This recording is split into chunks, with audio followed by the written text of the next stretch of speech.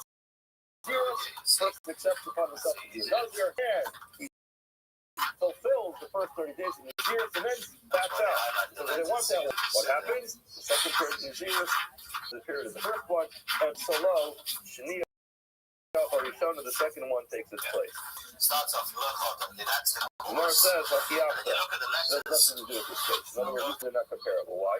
Nazirus and Mia Isa. In that case, at least the second Nazirus is there the whole time. The Imani Lorishona, Boy Mahader, Mimno Lashnia. You're going to always have to count the second one. But what even if there's no reversal of the first Nazirus. Takas Lashnia, the problem was that these cases are not comparable. Why are they not comparable? Because when it comes to Nazirus, period 1 and period 2 are there the whole time. You can't do them at the same time because while you're doing one, you can't do two. Therefore, typically you'd have to do day 1 through 30 and day 31 through 60. But both periods are there and waiting to take effect. That's not the same as a shmua. A shmua takes effect on a particular loaf of bread. Now, in both cases, will never be able to enact the second shmua. Because once that loaf of bread is gone, then the second nega or the second shmua has nothing to devout off upon. And that is irrelevant. So therefore, it's incomparable. You can't compare the two cases. The Nazir's case has the ability for both periods to actually take effect, but the shmua does not have the ability for both shmuas to take effect. Therefore, either one or the other, mutually exclusive. Either you have shmua 1 or you have shmua 2.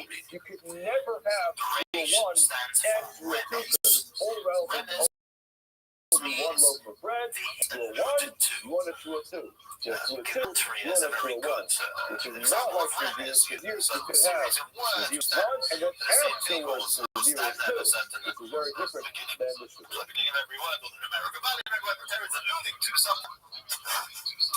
Amarallah, Nishba al-Akika, first takes the shmua not to be a loaf of bread, is awful, and he ate it. So now he did what he should have done. What Allah, however, says, in Shayam Yimena, Kizayas, he left over an olive-sized piece of bread. Allah said, it's fell out, it's still reversed. And retroactively, it turns out he did not violate the law. Also, look, he ate the whole thing, at that point in time, he ate the whole thing, he could no longer go ahead and reverse it. Anyone wants to analyze this? Amar Alei, when Asa prayed to Rabbi. So in Peshat, Rabbi, the son of Rabbi, was analyzing this Rabbi, and he said, hey, Idami, how does this work?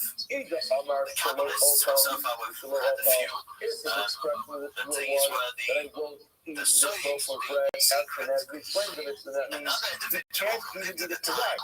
Then the Kazai is Kama, Abde, Ishura. Once he ate an olive-sized piece of bread, he's already in violation. So then how can you, what's the difference if you have a Kazai question? In other words, remember, he said, when a person says, Shavua, they look back to their dream,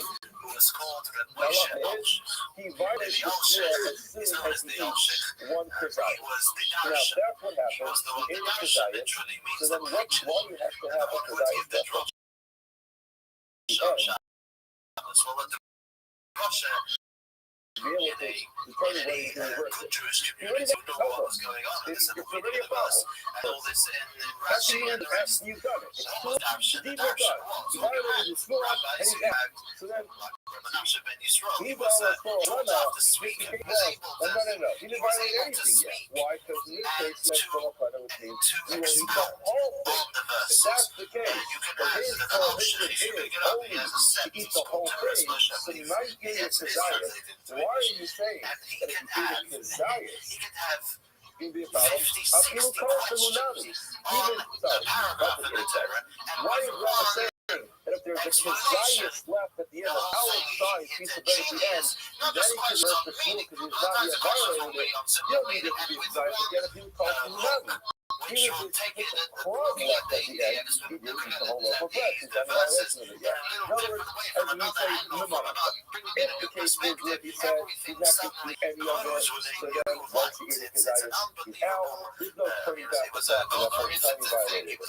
If the case was that he said he's not going to eat the whole thing, so as long as he doesn't eat the whole thing, he gets the reverse because he's not in violation yet. Why does it have to be that there's a whole desire left at the end, because there's only a problem at the end, he was to reverse? There are two possibilities.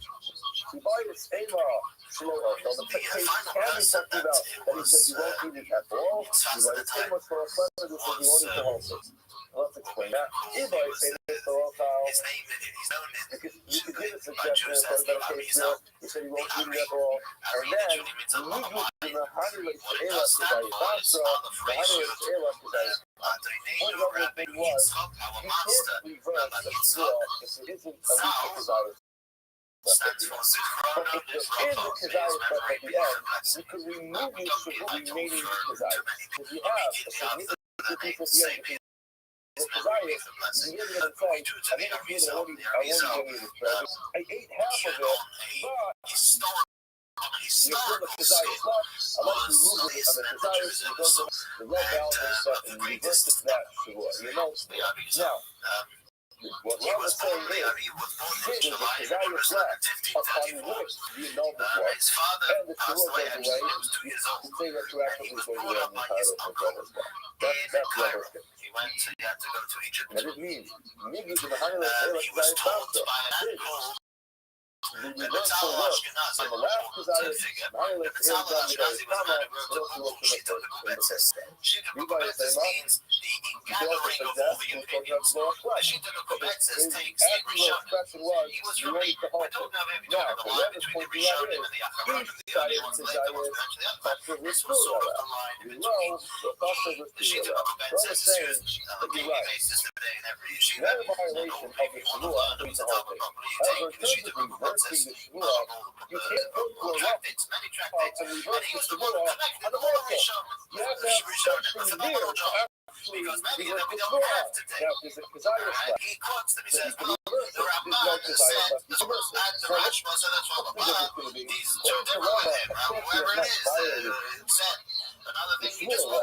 He didn't eat the whole of the bread, so it's on what? Now the question is, can we come up with an arrangement where you eat that last crumb? Now, if there's only a crumb left, then no, you can't. You eat the last crumb, you have then violated the Shmuah giving the entire loaf of bread. If there's a desire left, then yes, you can reverse the entire Shmuah, and you can eat the remaining. Let's go, you might have to go. You should not understand the Jewish. We came to this point 2 minutes ago. First, let's take upon himself 2 different periods of the Jewish. Who monitor each other. He counts the first one. The hit for Solar Carbon. Accepted upon himself. He separated us. The Akhatach and outside the carbon. Nish out our head. And he reverses when he was in his 30s. What's our water? He mentioned also the second one now moves into the first. The first one, and he has officially finished both trades. So he reverses it. He reverses the first 2 units, the second one falls that place. Now he pushes it. Now, what do you see from there? You see from there that even though he completed 100% of the Jewish, still, you can go ahead and reverse it and move it up another place, which is the same thing as this. This is the same thing as Shavuot, and we see not the same. But what Rabbi says, in order to go ahead and reverse it, you have to have the desire left. Here, we're reversing the Jewish, and we completely go with the Jewish. He's after 100% of the days. The Jewish last 30 days, you finish all 30 days, and yet we're still allowing you to reverse the Jewish. So why does it come to Shavuot?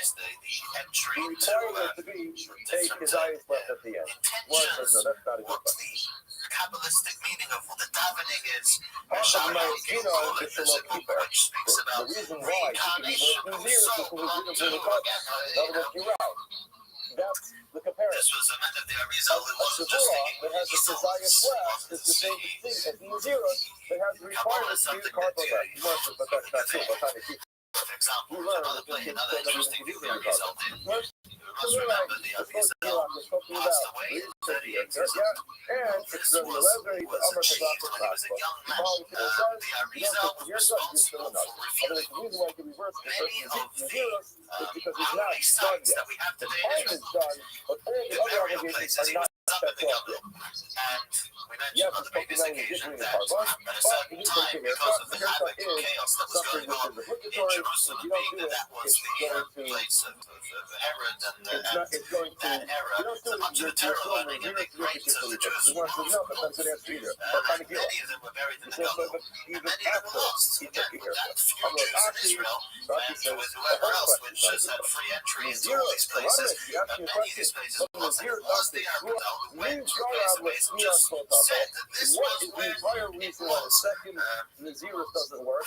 Today, we have enough. Today, we have hundreds of sites of different Tel Aviv, the Jewish Museum, we are going back all the way. The whole thing of Nazirus is you have two Nazirus periods waiting to take effect. The second one spoke very highly of is waiting in line for the first one to go away. Now, once you take it away, the second one just won't take place. However, that's different than when it comes to Shua. Shua doesn't have that problem. There's only one local bread. Only one local bread. That local bread is gone. And that local bread is gone. Therefore, it has no effect. Well, the idea of going to the mikveh before Shabbos, on Shabbos, and Yom Tov, I never disagree with that. This is a feeling of Kula, even if the person ate the entire local bread, there's no society stuff at the end. Yitzhak is allowed to go ahead and use it. Now, even Shogeg, is we're talking about a case where a person ate it by mistake, what's the carbon? It's still going to be a carbon. Therefore, because there's an outstanding carbon, it still reverts to Shua. Even if intentionally, Malchus, you still not get the lashes, and see lashes are still outstanding, go ahead and reverse. Almost come to Alama, if they took you to the base and they tied it up to the post, but you used to give the person Malchus too, at that point in time, love is not reversed because then he is a bit done. Malchus to the small,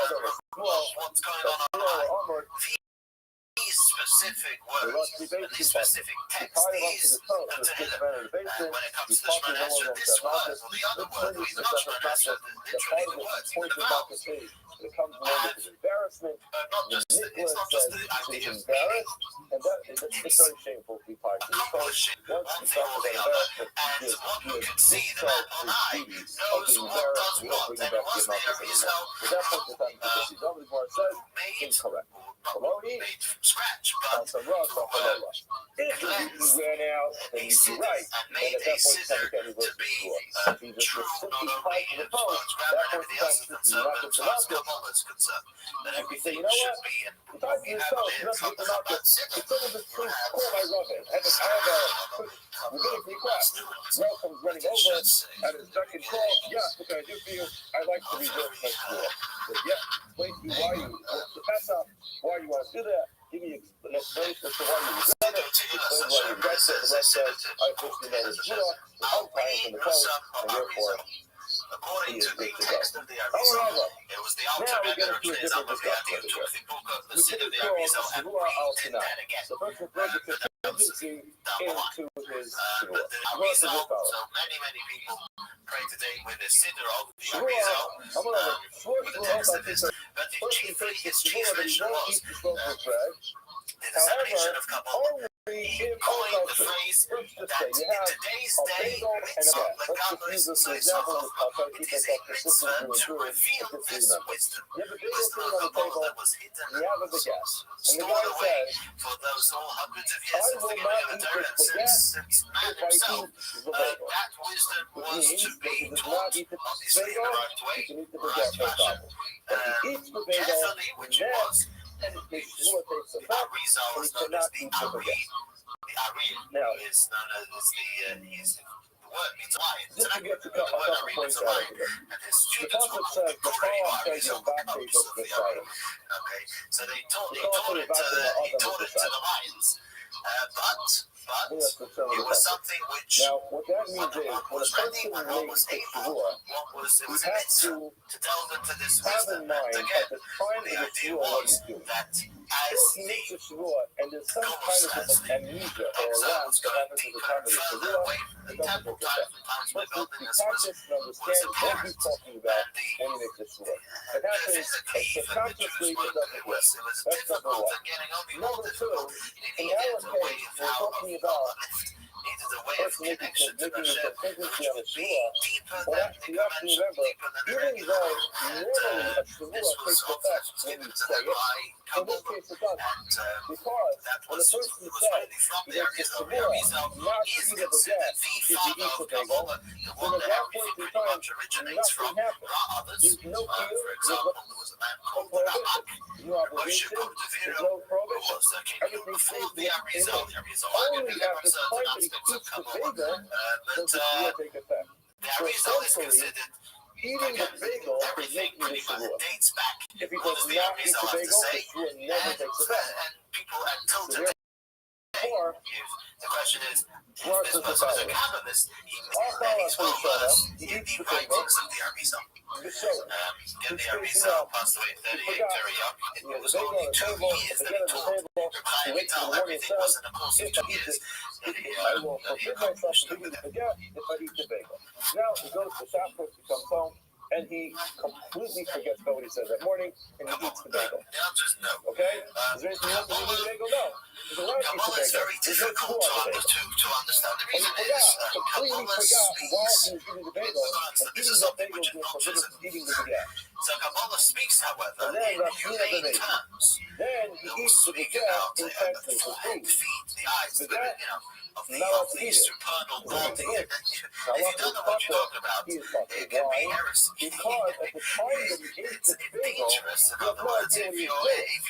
don't And know therefore, how since to he take had no it idea and what he how was to doing at the time digest he ate the it, bagel, he you know didn't what know it what means. Remember, the Shavua And happens also, only it's when he eats the bagel. esoteric. But if It's he's in holy. spaceland and he's In eating a the way bagel, that that the means regular that he was person in is spaceland not and he's making a the Shavua. regular You eater can't today. eat Even Shavua that the way way. it used to be, you Shavua, had to you be consciously something to know be what you're doing. of If you're completely a spaced stature out enough and you're of eating a knowledge bagel, of Torah that can't to enter make into you a Shavua. So Kabbalah. therefore, in this case, since he was not paying Can't attention study. to eat the They will bagel, open the it to Shavua each does of not these. take effect. I mean, And even unless though they're he very ate well the versed. baguette, So, I mean, potentially in if violation you of sat in his yeshiva for enough time, Shavua, delve it's into not a problem because properly, the then Shavua you'll be never able takes effect. to go into it. And there Turn were this around. people. The Shavua makes it, he eats the There still bagel are people intentionally. Now he who know knows this. that he has the It's not Shavua just by every himself. have other You know, books, eating the many other bagel, books. which means I can't eat the baguette today. But who And what's he goes going out on? and comes back to the kitchen later. He's really hungry. But He said, "Oh, what many delicious people baguette know sitting on the is that table," what and he eats it. After he finishes, like, the "Oh great man, Hasidus did I made sure is this morning made those if I eat the bagel, I teachings can't much eat the more baguette." accessible.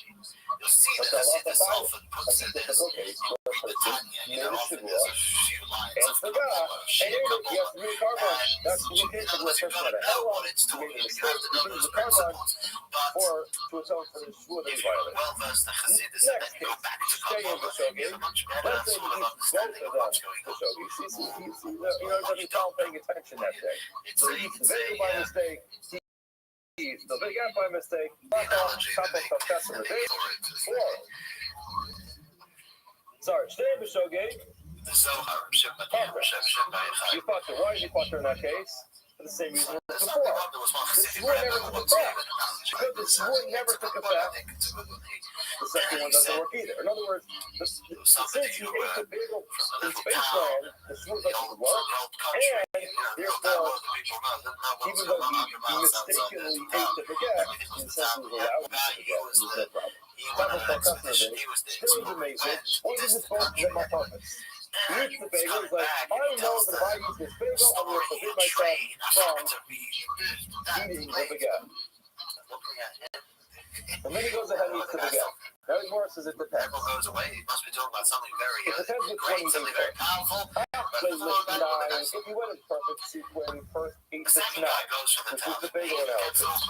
The other option is two on him, he ate the baguette afterwards in the pilot. That's exactly the case. The person is in violation, and he has to bring a carpet. However, after the Zula, what if he ate the baguette first? The other after was not, and afterwards he ate the bagel. So now, essentially, this should work. In other words, we keep calling it the first one and the second one, but he eats the baguette. When he eats the bagel, it should take effect. And now, retroactively forbidden from eating the baguette, he should be in violation of the Shua. As Mar says, there's a technical problem with this one. In this case, this brings us to my first situation, which is real perspective, which is Unaza Omar Hatsra Saltik Smasra. So first he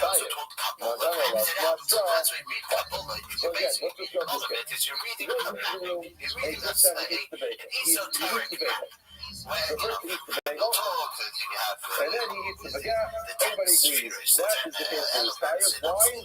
Because as soon as he eats the bagel, you say to him, sir, just remember, eating this bagel means you're not going to be able to eat the baguette. And he says, yes, acknowledge. He finishes the bagel, and then he says, you know what, I'm hungry, I'm going to eat the baguette. Someone says, you know you're not allowed to eat that baguette. He says, yes, I'm aware of that. So you know that if you do it, you're violating your shvua. Yes. You know that there is a punishment for violating your shvua. He says, yes, I'm quite aware of that. You know what the punishment is? He explains, yes, I know what the punishment is. Then he goes to eat. Such a case, he has fulfilled all the requirements to send off the basement to get his punishment. However, what happens is the other way around? He eats the baguette first. The someone's sitting there and says to him, you know that this baguette potentially could be a problem. He says, what do you mean? The guy says, if after eating this baguette, you eat the bagel, then it will turn out that eating this baguette is forbidden. The person is like, what if I don't eat it? Then it's okay. So he says, will I be in violation of eating this or not? He says, I don't know. I'm not sure. I'm letting you know that there's a possibility that eating this baguette might at some point later on today become a problem. So now, that is what has crossed up. You're giving a person a warning, but you aren't sure at the time of the warning if it's actually a problem. In such a case, my person's true. If you will take the opinion that I'll cross up, in other words, telling the person, listen, I'm warning you that there might be a problem depending on the following scenario. If you think that's considered a good enough warning, yes, it's a violation. Now, Rabbi makes this. At such a time was a little bit more greater, but then when the Jews divided into, Karan Zuberti. What if we make each one contingent on the other? So up until now, we made the eating of the baguette contingent on eating the bagel. And this guy makes each one contingent on the other. He says, I won't eat the bagel if I eat the baguette, and I won't eat the baguette if I eat the bagel. Okay? That's where it goes through it. I won't eat this one in Mochazu. That's the first case we have. I won't eat the baguette if I eat the bagel. Then he says to Mochazu, I won't either eat the bagel in Mochazu. Yes, there makes each one confused on the other one. The Mochazu is not an asma. He eats this one, knowing exactly what he meant. In other words, he's done perfect. He eats the baguette, which is Sibigas Taverta.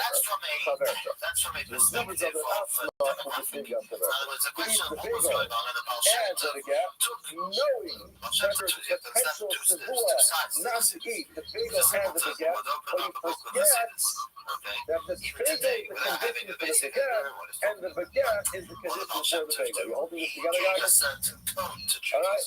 Basically, each one is contingent on the other one. You know that the potential sounds in each one, but you forget that the bagel and the baguette are the one that's responsible for it. What's that law? Why?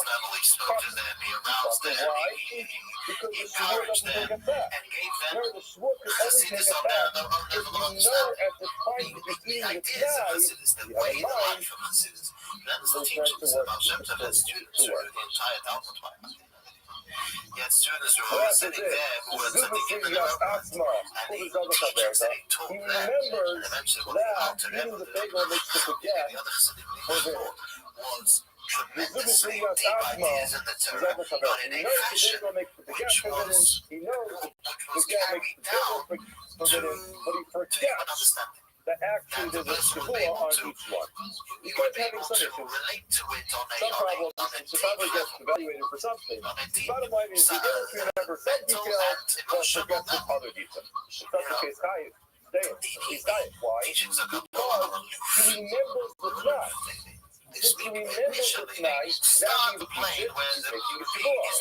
In effect, that means that he mistakenly violates the shivua by eating the other one, then he's going to be classification of the hell of a mistake and you have to recover. What happens if you stay in the country? He's spacing out the whole time. He comes in, the bread serves for one, and he has bagel on his get on the plate. He forgets what he said in the morning. That's the subjugation property. Why? Because again, the tonight does not take effect. It's by mistake. Stay in the Mason. What if he told them on purpose? He knew about the tonight. He knew about the shul. He knew about the whole thing. He just gobbled all them up with the halacha. Ashmiya, and the second one is obviously tied. In other words, he eats the bagel and then eats the baguette. So now for eating the baguette, he's certainly tied because the tonight is eating the bagel took effect, and now he's carrying the baguette. He ate the baguette. How about the first one? How about eating the bagel? Is that a problem? Well, that's exactly the same as our previous Gemara, where the bagel is contingent upon eating the baguette. Now, you can't really warn him about eating the bagel if you don't know if you can eat the baguette. If you're not allowed to eat the bagel if later you eat the baguette. So therefore, we're warning you that there's a potential that it might be up to you to eat this bagel. That's what the Gemara says. And we start to put the baguette on the second. That is subject to the point of the second warning. Absolutely. Mari says the same thing. And we'll read the parentheses just so we can understand what's going on here. However, the Dara Mikira Chacham, the first time the Dara, where the Chacham said, you could go ahead and you could reset it. But I can look all that, but you can relevant. This person is another to give himself a little bit of the reason. As it gets closer to the Rabbi, which is a beyond the control. Now, what is the case of Nidr Shkagos? We're now analyzing that. Nidr Shkagos Ketzad. What's the case of the person making a neder by mistake? Where it says, person says, Konan, the following thing should be forbidden to me in Machal Tidim Shasisi. If I ate or drank anything today. In other words, he thinks he did not eat or drink anything that day. So now he makes a neder that something should be off on him. And then after he's like, oh man, the Nizgar Sha'achal V'Shaksa. He's like, I forgot I actually ate the whole story this morning.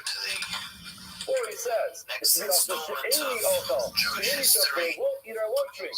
And then We're going to speak in this lesson about Eastern Europe, the beginning of the Jewish settlement and Jewish life in Eastern Europe. There's quite a junction because living memory today of the shtetl is still very strong. Something we were saying before, is the person mistakenly makes a shvua. For example, he eats the bagel by mistake, not realizing that makes him have a shvua. The Jewish people, the strongest element of the Jewish people, it's only very recently that we know it has moved away and tragically was destroyed in Eastern Europe. We learned a lot about the shvuas in Rabbi's Yeshiva.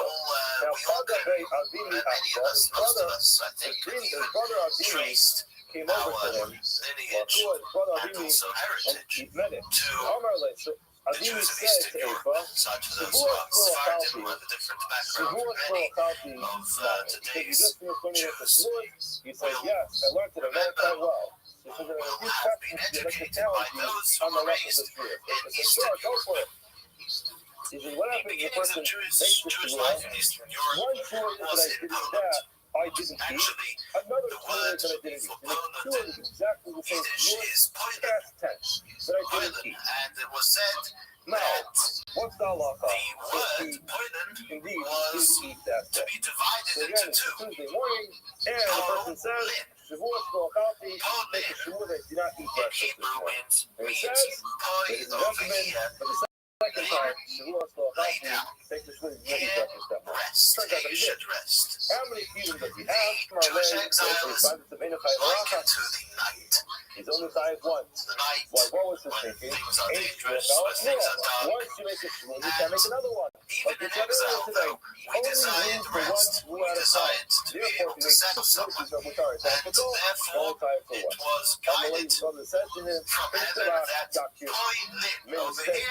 Able to find rest because for a while, for centuries, the Jews did find even in I should make it very clear. There are Because I'm a Rabbi Ryan, and we will the we the have focus is spoken. quite nuanced. If they have time at the end, I'll try to get back into The exactly what clauses the of the nuance Code of of the Jewish law, is. bringing in However, the not so shmur minhagim, shaka. the customs You're of making a mistake. Ashkenaz, the You think Ashkenazic that customs, it's they're all right. is relevant over here. Quoting Now, from King so Solomon, the better first time to you told me I have didn't eat a breakfast, guess piece what? of poor dry Right. bread You didn't eat with breakfast. peace You're than allowed to lie a a second house time about full the of second. delicacies You can filled lie with about the strife. second about And the he same quoted thing this twice. verse First about you life in breakfast at 10 Poland. o'clock. Better Next you having breakfast a poor at 11 or o'clock. simple Both life in times Poland you for the eat peaceful breakfast, you one, lie. And rather than being affluent other places in Europe, Please tell you twice. Spain, France, and Germany, but having been to be persecuted. Everything in Western Europe eat 9 fish pointed to and the I will eat direction 10 that the fish. Jew Now, was eat it. unwelcome there. Now, what's that? It was time to move the persecutions, So the you started killings, everything that the Jews had to go through was just getting too much. And then he eats the last one. That's the Eastern second Europe, shua. The which is first today shua Poland and much of the Russia, second shua was not so cultivated. Therefore, each It was line new. violated the first one. And there was economic And they opportunity. noticed about made a mistake. He tasha lo acha. Landlords and the government, the king of Poland, were eager to get people in who were talented, who were able to read and write, who had different abilities, capabilities, had different trades. They really wanted to bring it into to build up the country. And therefore, probably for that reason, the Jews were welcome there, and many Jews started to trickle into Poland. Poland didn't have, since everything was so new, it didn't really have a culture that the Jews would have to cope with, blend in with, or abstain from. The Jews were not going to be distant from any particular culture because everything was new. So there was pretty much no common language between the Jews and the non-Jewish population. The Jews, the Ashkenazic Jews, the Jews from Germany, brought over their own sort of language, which was a cholent, a mix between German and different other sorts of elements, and from this became Yiddish. There was a bit of Polish, a bit of Russian mixed in, but Yiddish still, the histories of Yiddish go back a little further than this. However, it is probably at the beginning, the time of when the Jews moved into Poland, that Yiddish became more developed and prevalent. Polish, well, they didn't really need to know Polish that much because it wasn't necessary. They kept to themselves. They built their own communities. And so we find slowly but surely the Jews coming into Poland. For about 150 years, it was quite peaceful. The first 150 years, we find that the Jewish population grew to about 500,000. But, things developed, and the old started to creep into the developing Europe. Catholics came with them, the priests, which were, age-old Jews, and it started again. Much of the persecution, or much of the hatred, much of the persecution started again with accusations and libels, and now and again you had the pogrom, you had many Jews, or a number of Jews being killed, but the government over here did intervene. The government, the king, at that time made a decree that it would be impossible to accuse or to make a libel on a Jew for doing whatever the Catholic priests were saying that they were doing, which was obviously untrue and quite outrageous. the Jews are doing it, mocking the Christian religion and all the age-old libels. The king of Poland at the time said that it would not be possible for such accusations to be made. Even though in general there was tolerance, however, nevertheless life still wasn't all that simple. There was still decrees.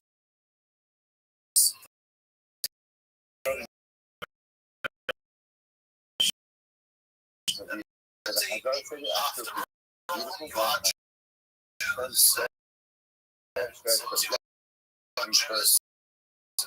Jews are not welcome anywhere and everywhere. There was a possibility they had a certain quota on the amount of how they could build, and where they could build it, and so on. A number of laws that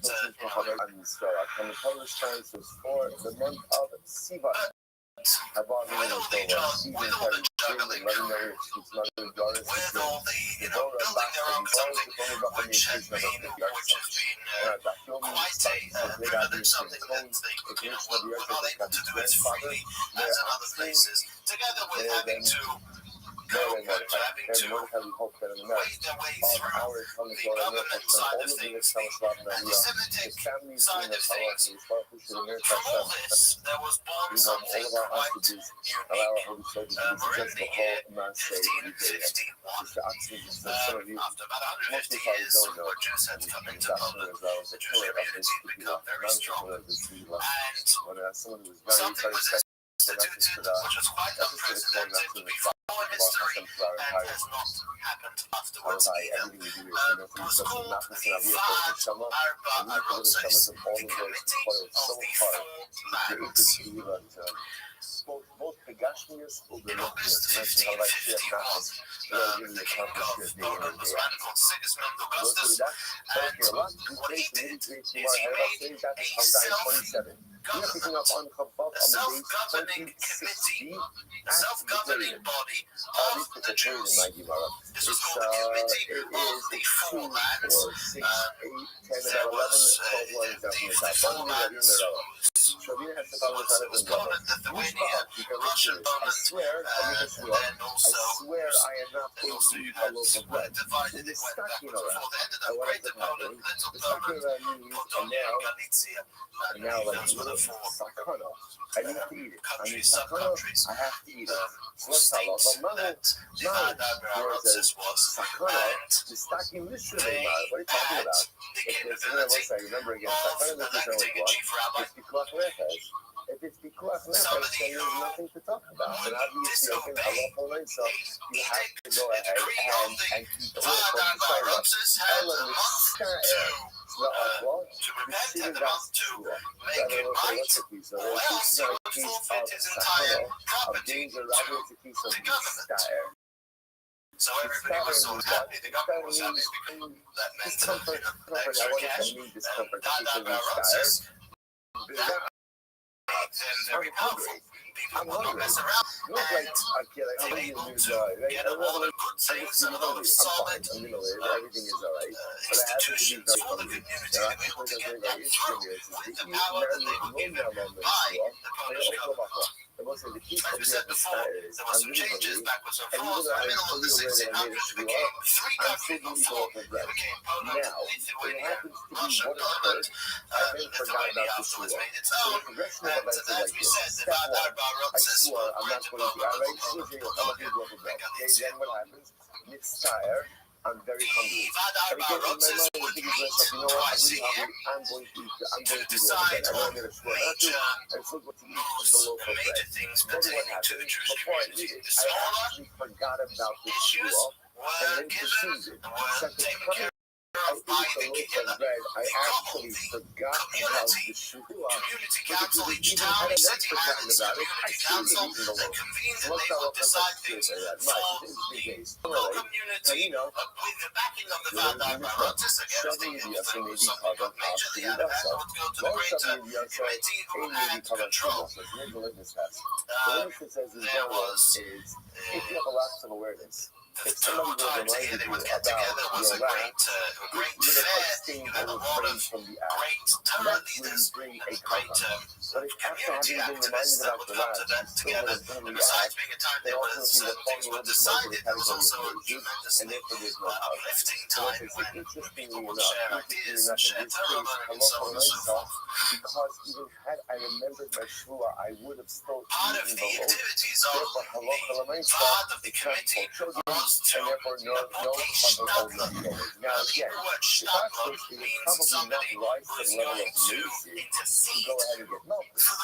That's all we can go. But the rights I can't be called children, you can't be called children if it's clear that my intentions would have been to eat the loaf regardless of the shvua. Fascinating. Take a look at it. It's just kind of two things over there. Obviously, the obvious one is if a person made a shvua not to eat the loaf of bread, and there's sachanas nefashos. Let's remember again, nothing stands in the sachanas nefashos mortal danger except immorality, idolatry, and murder. Obviously, a shvua is not going to stand in the way of you going out and saving your life. If, however, again, I made a shvua, but I'm really hungry. So the fascinating thing will continue to see how much intentionality plays a role in our lives. So because over here, I'm hungry, and I made up in my mind, I'm going to eat the loaf regardless. I'm going to eat it regardless. It happens to be now before I eat the loaf, I actually forgot about the shvua that can't be called shogeg. That can't be called tevel shvua. Because why? Because again, at a certain point, I expressed that intentionality that I was ready to eat the loaf regardless. Fascinating. Again, it's what I've done as well. Come on, let's do this over here. Come on, we've all discussed this discussion. Listen, when a person making a shvua, even if I had complete intention, intention is not enough, there must be articulation. For example, I had in my mind, I know I'm not eating the loaf of bread, and in my mind I'm fully committed that I'm swearing not to eat that loaf. But I never actually verbally articulated it, and then you gotta find me shvua. So I'm about to discuss science. The passage says that what the shvua is a verbal articulation. Rashi Messi had a kasha on this. So Rashi Messi, discuss science will come over the body. How do I know that Allah will myself? If I articulated the shvua, but do not really have internal intent that ultimately again that it's not a shvua. How do I know that that's right? I don't know. All that thing about the Adam shvua. Ultimately, the Gemara says, the education that many of the peasants were illiterate. That's the very little about what you think, and care very much about what you articulate. Educating their children, and this was something the Jews in this time were extremely strong about, was education. I articulate it, but there's no level of cognition, right? That's still the shvua. But other Amar, Gamar Belibo, and then you ask, how do you know even if you have intent? It sounds like even if you have intent without articulation, that should create a binding shvua. In other places as well. But Shesha says it's not a contradiction. The interesting Why not? system that was created to support the yeshivas was the system of So it says, listen to this. Tog in Yiddish is a day. Tag is plural days. Science teaches me that What that meant was, it's this not was a system enough to which go ahead lasted and have almost up intention till and not articulate. In other words, many in order yeshivas for a shvua to be binding, was there must be a verbal articulation. boy would be sent to the yeshiva, and how do you know he was that if there was intention a but certain never day to eat articulation, by a certain that family. doesn't work? So family number one would take in a number of boys The on a Pasuk says certain you have to day, articulate. give them That's the their meal, articulation. then the boy had another house to go to for one day, and so on and so forth, until Shabbos you had maybe something a little more affluent that was able to give a better meal on Shabbos, and then the boy would be assigned to them. And similar ideas for sleeping, many of them had the sleeping quarters, each yeshiva had its own way of arranging things. Often there was the community provided certain places, each yeshiva's own had its own way, but the idea was that it was the community that got together to support the yeshiva. So a system very beautiful.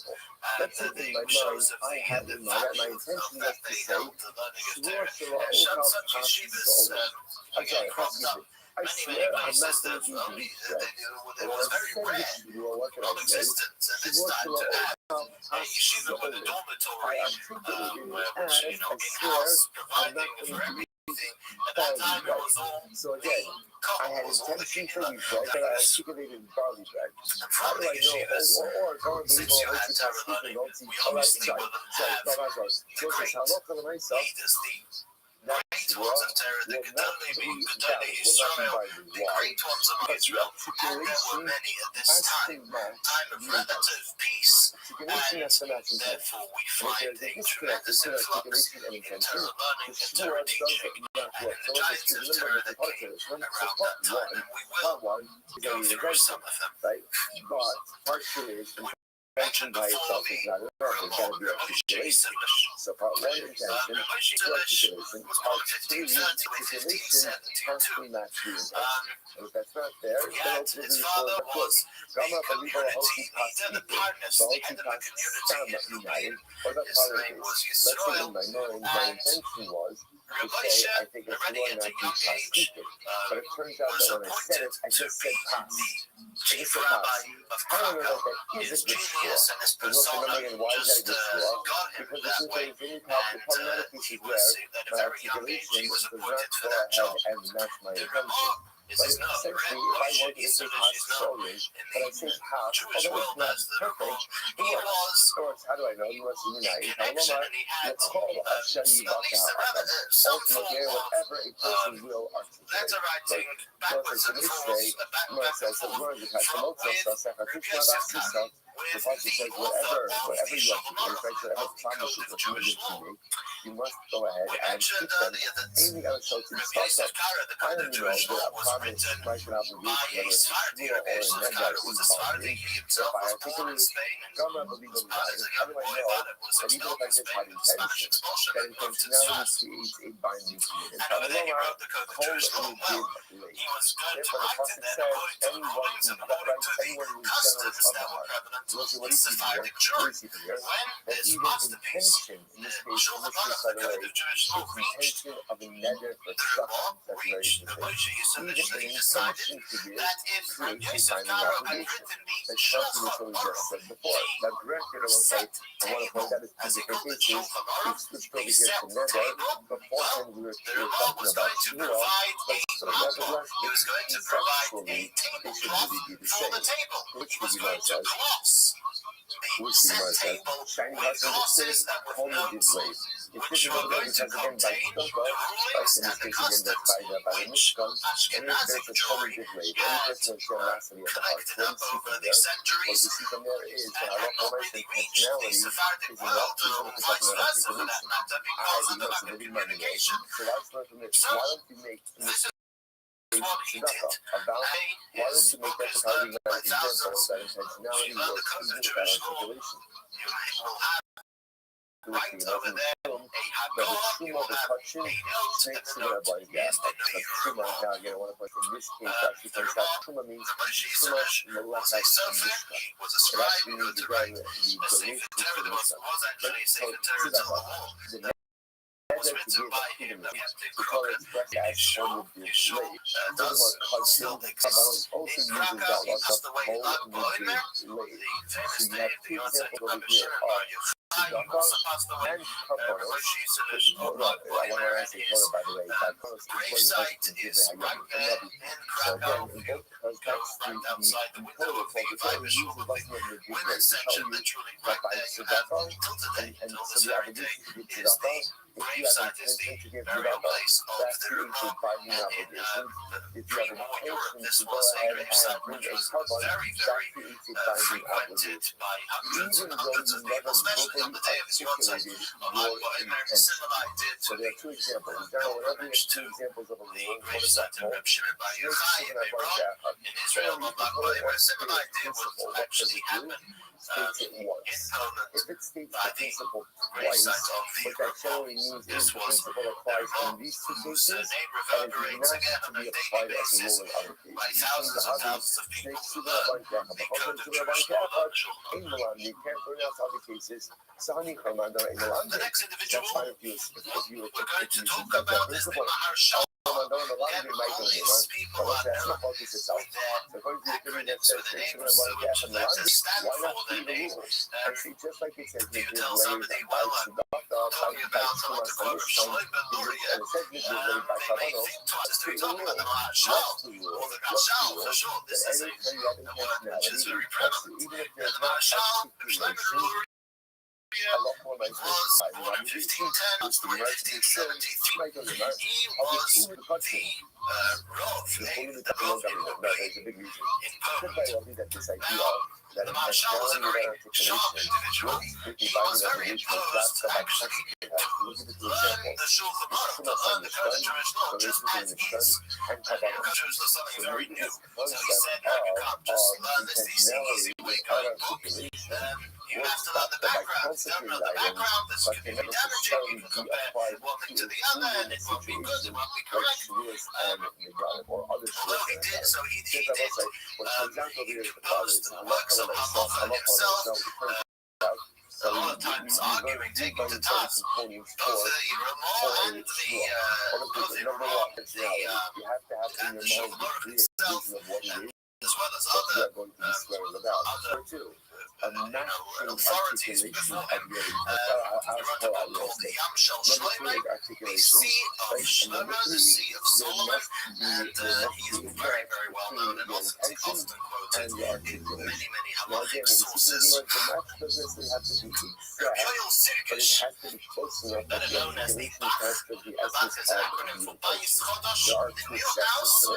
intention. There are two sections to this, namely again, about the suffix, and Kabbalah. In those cases, even intention without articulation will create a fire in other people. He was the first one who got the fight. As it is in the order and the style that we have in the code of Jewish law, he wrote a book called the Torah. We went through this in a previous lesson. The Bach wrote a book on the Torah, and he was a Rosh Hashiva in Krakow, and had a very famous son-in-law who was called David HaLevi, better known as the Taz, Turis of the lines of strips of gold. He wrote the Taz as a Pirush is a commentary on the Shulchan Aruch, many parts of the Shulchan Aruch. The Taz, first two parts, most on the side, you'll have the middle of the Shulchan Aruch, most on the side is the Taz. There was another individual who's known as the Shamsei Kohen, the Shach. He wrote a book which also is a commentary on the Shulchan Aruch. In fact, many will go those learnings for the Shulchan Aruch, the Kodesh is the process of the Moshe Yisodesh, the Shach, and the Taz, as well as also the Torah and the Bach for much of the Bach, as well as a commentary of the case of Cairo himself that wrote a commentary on the Torah. You can follow me on all that. And there was a man called the Mordechai Yaffa. The Mordechai Yaffa wrote a book called the Lavush. The Lavush was there to address the Marshal's problem with the Shulchan Aruch, that it didn't have the reasons for the law, and the Lavush tried to incorporate as much as he could the reasoning and the background for the law, and published the 10-volume set of the books called the Lavush, which Lavush means a garment, and there's the purple garment, the blue garment, it's various garments in the closet of the Mordechai Yaffa. He was actually a student of the law and the Marshal. So he just the insurance rabbis and history teachers in that way. There was the man called the Sven, the Yeshua Falk. He's also a commentary on the Shulchan Aruch. He was a that's as far as halachic authorities and sage concerned. You could see how so much was going on. Jewish life was extremely vibrant at the time. As far as Talmudic commentary, you also have major explosion of greatness. The first one was known as the Marshal. Known as the Marshal. His name was Shmuel Adels. His mother was actually called Like for any other mundane thing, for which I have absolutely no pre-existing obligations to my right? The Gemara says, oh, by the way, what a beautiful book. See the word Hasina and it's Kodesh. Like, absolutely, what a beautiful letter. So it says, Yekifai Lama, Mitzvah. Mitzvah Allah Hasina and Yekifai Lama. So, okay, so the Yekifai Hasina brings down this thing called the Kodesh.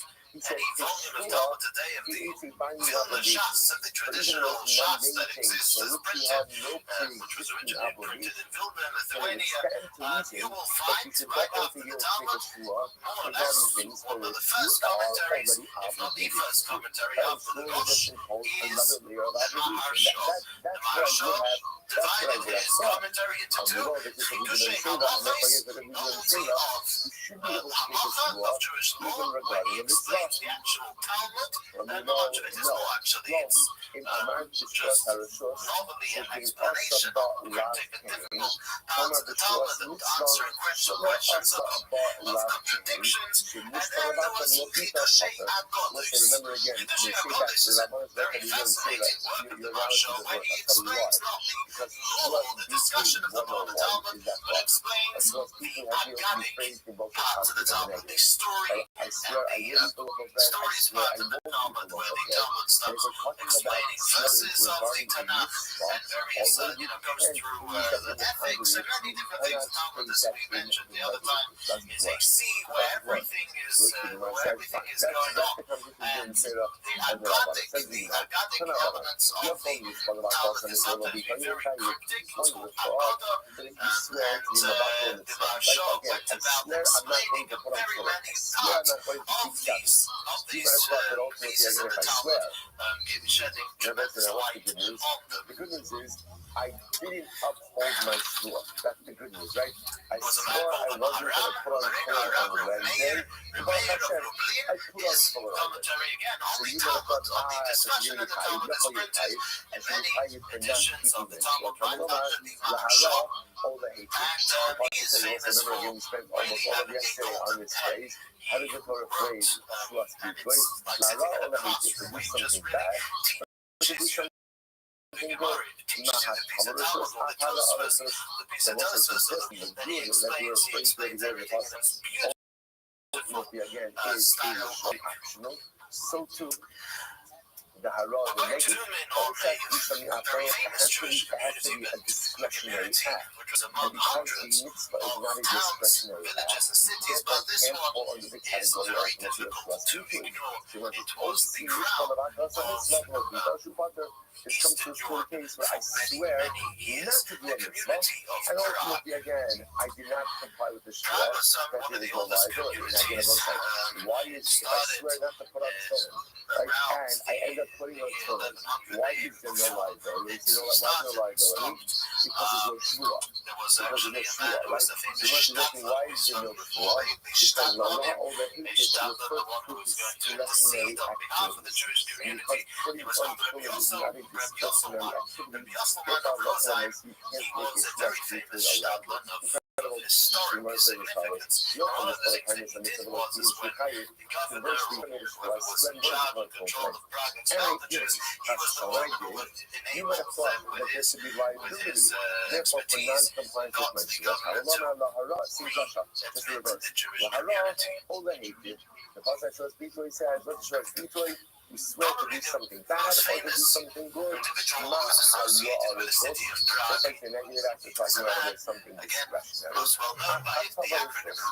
to be good act is also discretionary. Also, mishpah, like kindness and mitzvah, but like keeping shulchan, this comes to include ultimately again swearing to the son of Islam, which is not discretionary. It's not discretionary because that's discretionary. Therefore, every swear you make regarding it, one is going to go ahead and do incredible. And on many subjects he has a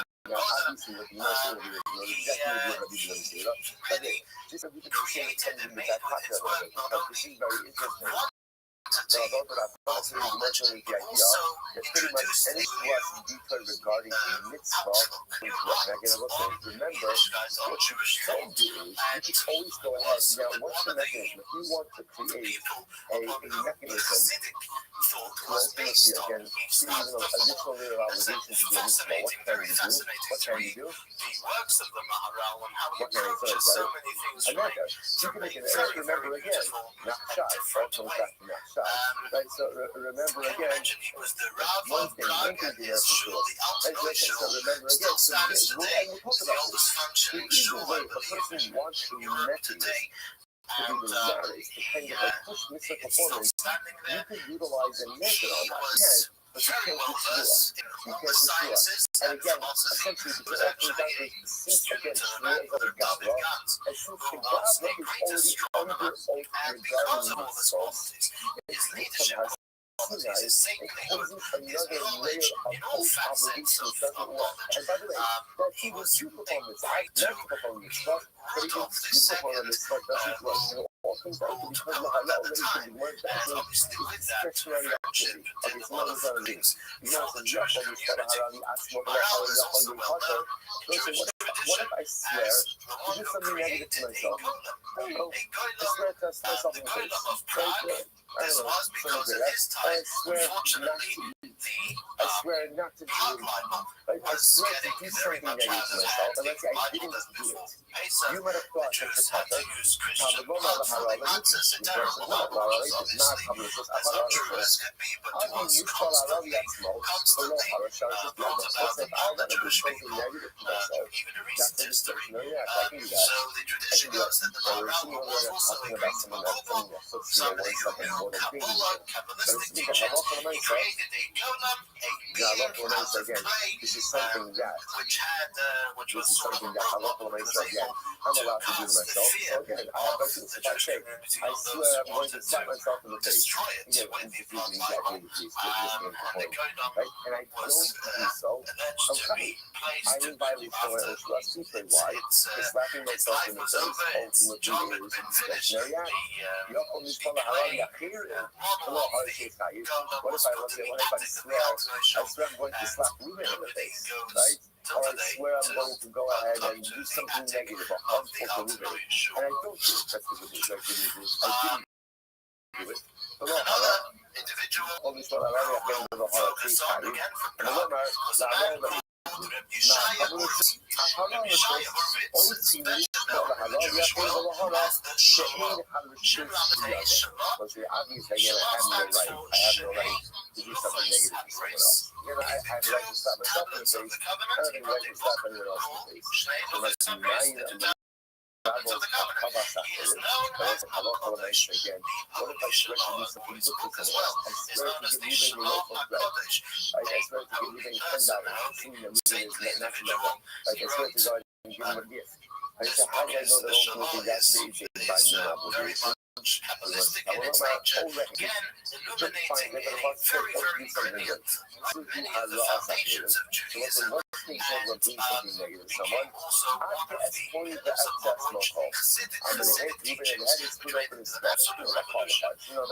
So that's an example that is physically harming someone. Only mine. So now remember, all of these cases are predicated on the concept that Lahara or Lahizid is talking about non-mitzvah discretionary activity. Right? Because that's the remember, because if you circle back, the real thing we're really focusing on over here is that rules regarding mitzvahs really don't work. Right? Because there's no such concept. Why? Because the Lahara is all discretionary activity. So how do you know that? Right? Really, at the end of the day, I understand you're making drugs up, but it's not exciting by our trust. I don't know. All it says is L'Ala Hated. How do you know that it's talking about discretionary activity? Maybe it's talking about a mitzvah. Whereas Lo, I'll tell you why. Lo said I thought about Inan, Hatava Dumya Dahara, Vahara Dumya Dahatava. Because remember again, the Tov has to be comparable to the Ra, and the Ra has to be able to the told. So the Gemara says, the Akish Hara Mahatava, Mahatava Eino Bebeto Mitzvah, Af Hara Eino Bebeto Mitzvah. The same way that the good obviously does not refer to the negation of a mitzvah, so to the Ra can't refer to the negation of a mitzvah. Hara, so the Gemara says, therefore, again, so obviously we can't be talking about mitzvahs over here. Hara Gufa Hatavahi, because in that case, ultimately, in Hara, in and of itself is the Hatava. The Akish Hatava the Hara, and we'll compare the Hatava to the Hara. Mahara Ina Bikim Mitzvah, just like the Hara, ultimately, again, is not referring to the fulfillment of a mitzvah. Hatava Bikim Mitzvah, because again, if that's the case, Hatava Gufa Harahi. Okay, suppose that Gemara understands over here, we have to exclude mitzvahs from this and instead make this a discretionary act.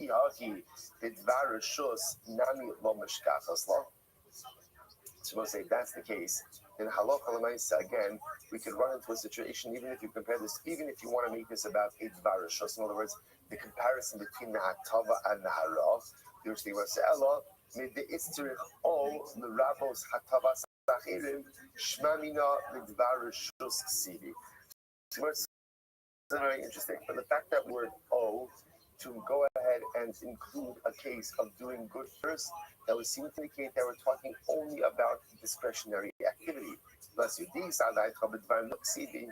if we would be talking about a dvar mitzvah, so versus hashta, has acherim israbi, hatavas acherim miboim.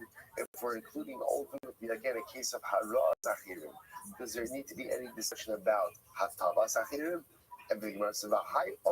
So we'll say, let's stop there. So bottom line, here's the takeaway.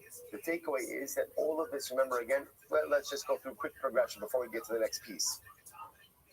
The Gemara says, remember, all of this comes down to the Rabbi Yehuda ben Meseira. Rabbi Yehuda ben Meseira says you can make a shvaz bitui regarding mitzvahs based on his kal v'chomer as espoused in the Mishnah. Rabbanan say you cannot. What is the basis of the Rabbanan's drasha? Or what's the basis of their position? A drasha of lahara lehated. That's it. Lahara lehated, only referring to discretionary activity. Bottom line, okay? The Gemara just gave the whole drasha of lahara lehated. The Gemara just says, v'hai o mi ba'i lechalik. So ultimately, v'hai o mi ba'i lechalik. Ultimately, again, I'm using that O to make that distinction. Lechalik lo tzarech kra. I don't need the O for chiluk. Why not? Gemara says, I'm sorry, lechalik lo tzarech kra. So Gemara says, hani char Yochanan. That makes it Rabbi Yochanan. El Rabbi Oshia, ma'ikil me. But against Rabbi Oshia, what is going to say? Now, what are we talking about over here? Tisanya. Ish asher yikhalal es aviv v'es imo. A man will curse if a man will curse his mother and his father, or his father and his mother. Emi ela aviv v'imo. I don't know that his liability could curse his both parents. Gemara says, Emi ela aviv imo, aviv v'imo, imo v'lo aviv minayin. How do I know that even if he parents and doesn't curse his liability? Hamalomar aviv v'imo kilo. Aviv kilo, imo kilo de Rabbi Yosha. So Rabbi Yosha says ultimately again, we can break apart the pasuk. Yonasan says, ultimately, again, on one hand, the pasuk seems to indicate that there's liability for cursing both of them at once, and also liability for cursing one of them, or cursing them independently. On the base, until the pasuk ultimately, again, tells you explicitly, in other words, what Rabbi Yonasan is saying is like this. Even though it mentions father and mother together, the understanding is that you're liable for cursing them together or independently. The only time you would have a hanamina that you're only chayiv for cursing them together is if the pasuk will be explicit about that. So you can still set up the previous conversation for Rabbi Yochanan. So again, so that machol guess goes back to the previous machol. He says whether or not you need all the chalik. So Rabbi Yoshia, there's some like Rabbi Akiva, the Dar Shribui Umiute. So it's possible that reflects in Rabbi Yoshia, and he also Rabbi Akiva, who darshans review yesterday's daf, like his Rabbi Nachum Ish Gamzu.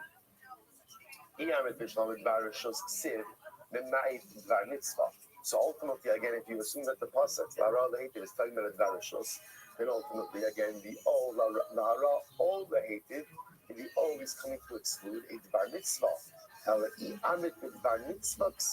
But ultimately, again, if you assume that Lahara Lehated is talking about even a Dvar Mitzvah, then what? And the Gemara says, might come a night, and ultimately what is being excluded. Okay, we'll say, bottom line, again, takeaway, we just did a tremendous amount of exposition on that Rasha of Lahara Lahedid, but the bottom line takeaway is Lahara Lahedid teaches me only discretionary activity governed by Shvuas Bitui. As such, Shvua regarding a mitzvah, Shvuas Bitui regarding a mitzvah is not going to be a binding Shvua. That would be Gemara ends up. Already who did Ben Seira my marriage? So I'll say, and I remember again. So who did Ben Seira? What was his logic? Give me the Kavachomer. What was his Kavachomer? If ultimately again, if the Shvua works for a discretionary item that you do not have any previous obligation regarding, and the Shvua will create the binding obligation, then Allah has Kama Bakama Shvua creating obligation upon something that you are already bound to, i.e., a mitzvah. A mitzvah. So again, what does the Rabbanan say that can be done? Rabbanan say it doesn't work. Why? Because remember, when the Torah speaks on Shvuas Bitui, what does the Torah say? Lahara Lahete, which means what? Which means what? A Shvuas Bitui has to be able to be phrased both in the I will and won't do phraseology, positive and negative. And by a Dvar Shus, by a discretionary action, you can do that. By mitzvah, you cannot. You cannot. So it says the Gemara Rabbanan, Shapir Ka'amri Lev Rabbi Yehuda Mesera. The Rabbanan are saying good. They're saying good back to Rabbi Yehuda Mesera. I mean, what does Rabbi Yehuda Mesera say? Rabbi Yehuda Mesera Amalacha Atu Atavas Achirim. Lav Apagab Delesi Bechlal Haras Achirim. Rabbi Yehuda Mesera says that's not true. I'll tell you why it's not true. I will say, imagine the following case. Imagine the following case, right? I say, I'm going to go ahead and give Ruvain a loaf of bread. Imagine if I say in the negative, I'm going to take from Ruvain a loaf of bread. That doesn't work. So you can't necessarily phrase every single discretionary act, even in the negative as well. So again, that's not true. In other words, there are plenty of cases where you can't frame it. You can't frame the discretionary act in the negative and be allowed to do that. So the Gemara says, Rabbi Nachman, yet nevertheless, the Torah says, so what I'm pointing out is, there are even cases of discretionary acts where you can't frame it in the negative, yet the Shvuas Bitui still works. Hakanami, Bikil Mitzvah, Apagav Delese, Bebikil Mitzvah, Rabbi Rachman. So to Rabbi Dorsey wants to say, so to in the case of a mitzvah, even though you can't frame the mitzvah in the negative, the Shvuas Bitui should still work. To which the Gemara said, but Rabbanan, it's not true. Hasam Isay below 8. It's not true. It's like this. Every discretionary act, you can frame in the negative. Now again, while it's true, I can't say, Shvu, I'm going to give you a loaf of bread, and Shvu, I'm going to take you a loaf of bread, right? That won't work. But I can do what? I can say, Shvu, I will give you a loaf of bread, and what? And what's the negative? Shvu, I won't give you a loaf of bread. That works. In other words, so not doing good. Every single Shvuas Bitui that Rabbanan say can be phrased. The positive action can be a permissible negative way. That is not true by mitzvos. So whereas technically I can say Shvua, I will put on tefillin, I can't say Shvua, I won't put on tefillin. That does not work. And because it does not work, therefore halacha l'maisa, the Shvua is. So therefore again, a number of concrete pieces of halacha l'maisa. So first of all, that's like the Rabbanon. Ultimately, again, that Shvuas Bitui cannot be made regarding mitzvos. That's halacha l'maisa number one. Now again, why is that? Really based on the drasha of the Rabbanon, that Shvuas Bitui is all anchored in one simple phrase, lahara o lehetiv, which represents what? Discretionary activity. Discretionary activity, and again, once again, reinforcing therefore that's how we pass him. Shvuas Bitui regarding discretionary activity based on drasha of lahara lehetiv. And again, we once again reinforce that in order for a Shvuas Bitui to be valid, what has to happen? You have to phrase it both in the positive and the negative. Beautiful. Mishnah. Shua shelo ochal kikarzu, shua shelo ochlana, shua shelo ochalna, va'achla, eno chayiv ela achas. So we'll say this is very important. We've actually seen this before. So we'll say, here's what I do. I take 3 shuas regarding the same loaf of bread. Right? So I say, shua shelo ochal kikarzu, I swear I'm not going to eat this loaf of bread. That's number 1. Number 2, shua shelo ochlana, I swear I'm not going to eat it. Number 3, shua shelo ochalna, I swear I'm not going to eat it. 3 shuas, and I eat it. What's the halacha? Eino chayiv ela achas. So we'll say I'm only chayiv once. What's the logic behind that? Essentially, once you answer that loaf through a shvuah, it's asr. It's asr. Adding on additional layers of prohibition on shvuah is really halachically inconsequential. So although there's 3 shvuahs, like I will say, once something is, and by the way, this is the mitzvah logic.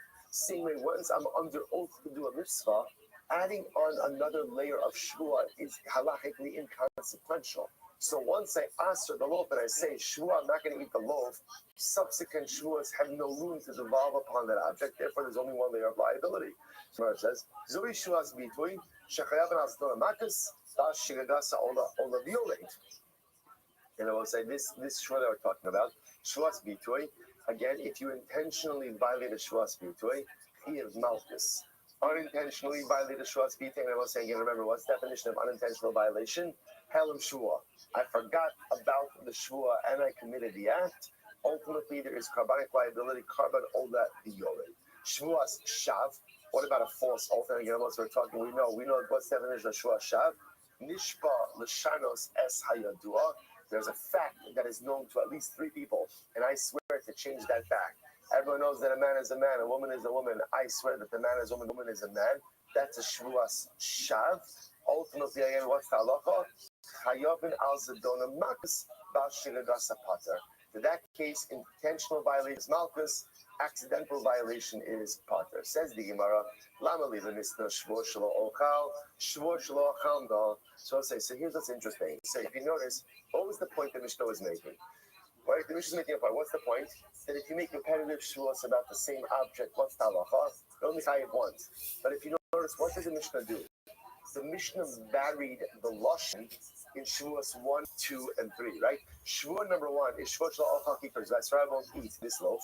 Shavuot number 2 is Shavuot shelo ochalna, right? And then Shavuot number 3 is Shavuot shelo ochalna. So 2 and 3 are the same. But what is it? Why are you varying the lashon? Why don't you say Shavuot shelo ochal kikar zu, Shavuot shelo ochal kikar zu, Shavuot shelo ochal kikar zu? Why are you varying the lashon? So this is very interesting. Hakamash malan kaim b'da amar shelo ochal. The order over here is very specific.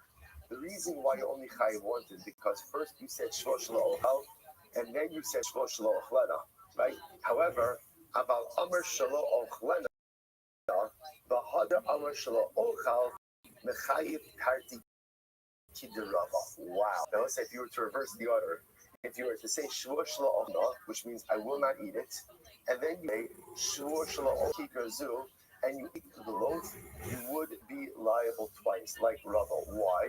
Damar Rabbi, shvo shelo ochal kikar zu, kevan sha'achal mimena kizayis chayiv. Now listen to this. Rabbi says, when you make a neder, I swear I will not eat this loaf. How much of the loaf do you have to eat in order to go ahead and be liable? A kizayis. On the other hand,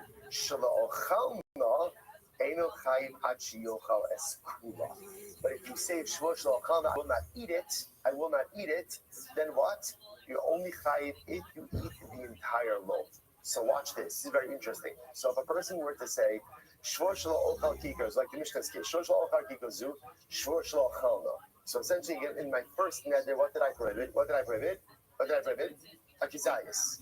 Second neder, right? The shelo ochal kikar zu is a kizayis. Then in the second neder, shvur. Second shvur, what do I say? Shvur shelo ochalna, which is what? Which is the whole loaf. In essence, I haven't added anything, right? Why? Because obviously, once I'm already chayiv in a kizayis, of course, a loaf. So nothing's been added by the second shvua. Because nothing's been added, therefore, halacha l'maisa, there's no additional layer of liability. But watch this. If I were to say first shvua shelo ochalna, what's the shear? What's the shear for liability? Whole loaf. I'm only liable to the whole loaf. If I then make a second shvua shelo ochal kikar zu, now I have added liability. Why? Because before with the first shvua, I was only chayiv if I eat the whole loaf. Now with the second shvua, I'm chayiv what? Even if I just eat a kizayis. So what do you see from here? When do we say that multiple shvuas do not create additional liability? When the second shvua or third shvua don't add a new dimension of isser. But if the second or third shavuos add a new dimension of isser, then they in fact devolve upon the object. right? Incredible, right? Or develop upon the person, develop upon the individual, right? And that's why which makes sense. In other words, a second shvua doesn't do anything if it doesn't add anything. But if the second shvua, in fact, does add something, then Allah says liability. So if the first shvua was, sure, I'm not going to eat the whole loaf, and liability on the whole loaf, so the whole loaf is already answered. Sorry, different. As shvua al kikazu, so I'm already chayv in the if I make a secondary shvua that's chayv on the whole loaf, I haven't added anything. But if the first shvua was, I won't eat the whole loaf, there's only liability if I eat the loaf. And the second shvua adds liability for eating a kizayis, and then I eat the loaf, I'm chayv twice. Because the second shvua, in fact, added a level of Isra onto the first. So it's not one for today, but a good run today. Shvech, everyone, all right? Still some Rosh Chodesh, new beginnings. The staying on track with Daf Yomi. Shvech, everyone, a good Chodesh.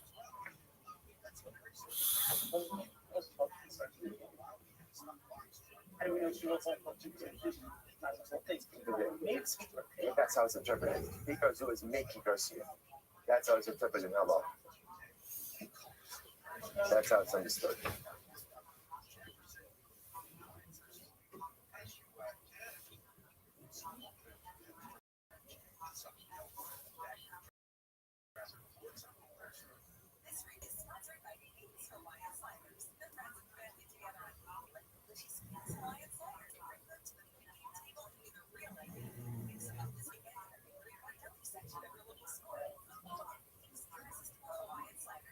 All right, then we'll say good morning.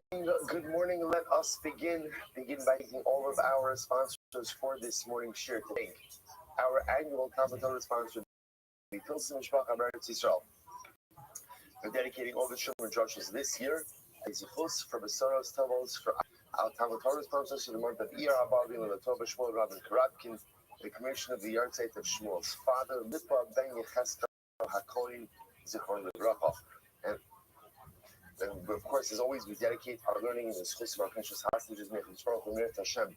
Bring them home the shalom and the karov and the schools of the success of our soldiers. Allow them to be successful. We'll say we wish a special mazel tov to Mr. and Mrs. Ruben Goliath on the occasion of the chasna of their daughter last week. Mazel tov, mazel tov. Be'ez Hashem the chasna and college bizok to build the bayis ne'eman b'Yisrael. A hopeful good mazel bracha simcha natzlocha me'esim shanim tovos. Mazel tov. Well, so that's not us being a lot to do today, Baruch Hashem. A really interesting daf, another daf again where we're going to highlight a number of fundamental principles which Meretz Hashem will help us along the journey ahead. Today's daf is Chaf 26. We are picking up the Meretz Hashem on Chaf Hey on the base 25b, first wide line. Rabbi says as follows: Rav agrees in the following scenario.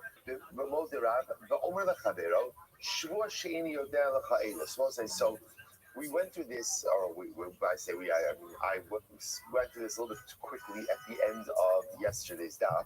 So what I want to point out to you is the Gemara kind of tangentially introduced us now to a second category of Shua, which again, the Gemara did not formally introduce, it kind of just got brought up along the way of the journey. So remember, up until now, we have been hyper-focused on one type of Shua. Shua is bitui, which is a declarative Shua. I'm going to do something, I'm not going to do something again. Mid the Oraisa, the two paradigmatic examples are future-oriented. I will eat the loaf of bread. I won't eat the loaf of bread. That's the Shtayim, Shein, Arba, which are two more cases, same Shmuel, just in past tense. I did eat the loaf of bread. I didn't eat a loaf of bread. We're in the midst of a fundamental focus of, does the Shua have to be able to go ahead and be phrased both in the future, and does it prospective and retrospective? And also sub-focus is, does the Shua have to be able to be phrased in the positive and the negative, that I will do and I won't do this act? Tangentially, the Gemara introduced us to Shvua Sa'idos, which is a Shvua about whether or not you know testimony for someone. Now again, don't worry, Shvua Sa'idos is going to get its own time, it's going to get its own datin. The Gemara is just kind of bringing it up tangentially a little bit. So now the Gemara goes on. So Rav says like this. Or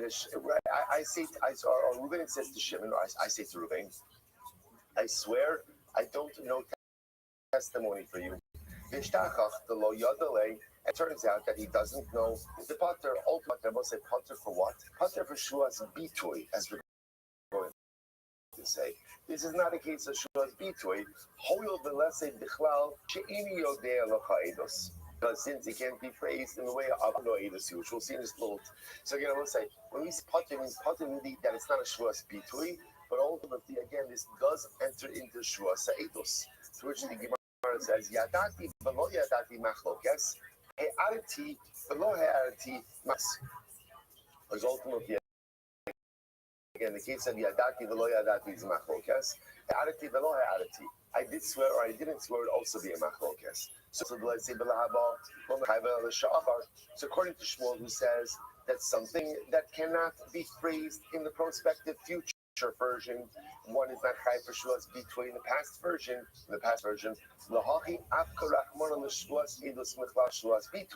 That's why the Torah creates a separate category of Shuas Sa'idos.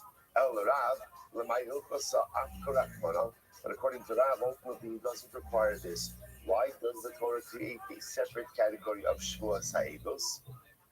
To which the Gemara says, apparently, in order to create a dual liability for Shvuah Sa'idos, that should be chai both for Shvuah Sa'idos and potentially as well for Shvuah Bitui. Amrale, that's not possible. You can't say that there's dual liability for one Shvuah. Why not?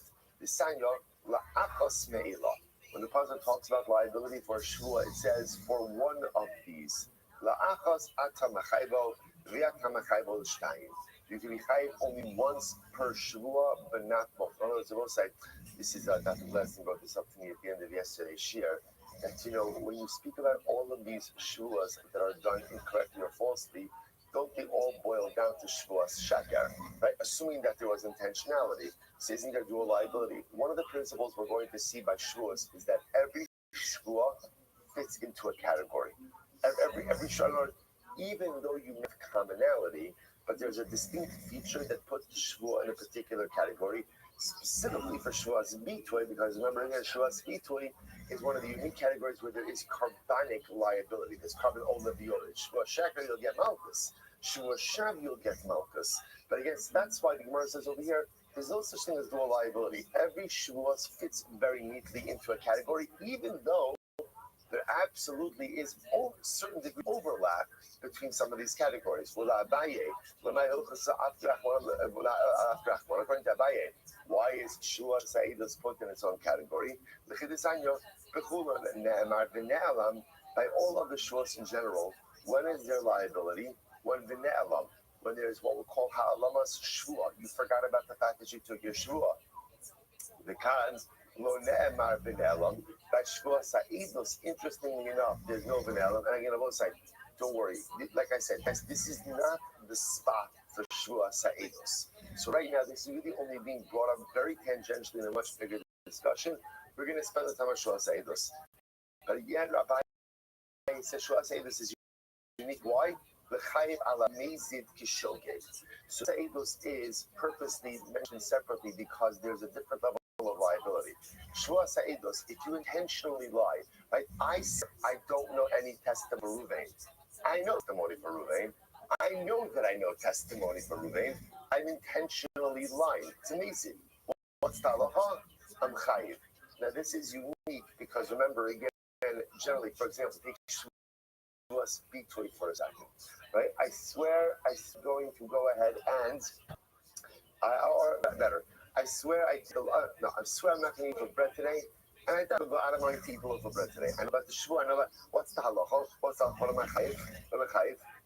Interestingly enough, malchus, because remember again, the only time you chayiv a carbon ola v'yoreit in a case of shvuah bitui is when there is ha'alam shvuah. Last term is about the shvuah, but if there's intentionality, essentially it's treated like a shvuah shar, right? The shvuah like a false oath, and therefore there's malchus.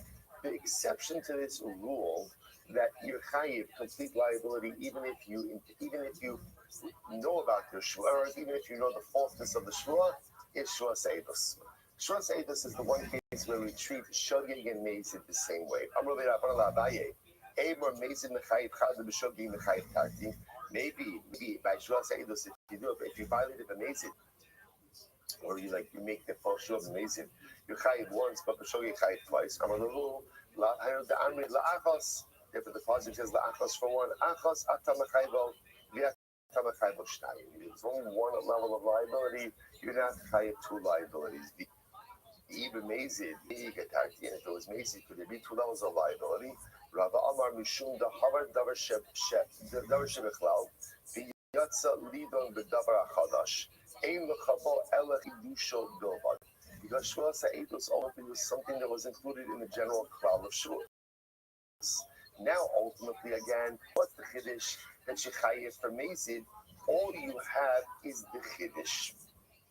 All you have is the Chiddush. In other words, that unique aspect. That Abaye Savar Isa l'Shvua Ba'olam. So the Gemara says, I'm sorry, Michlal. That Abaye Savar Isa Shvua Ba'olam. Now look at Rashi for just a moment. Rashi's 3 lines up. Well, it begins 4 lines up about it. End of the 4th line up about him. Savar Isa Shvua Ba'olam. Kilomar. Isa l'Shem Shvuas Bitui.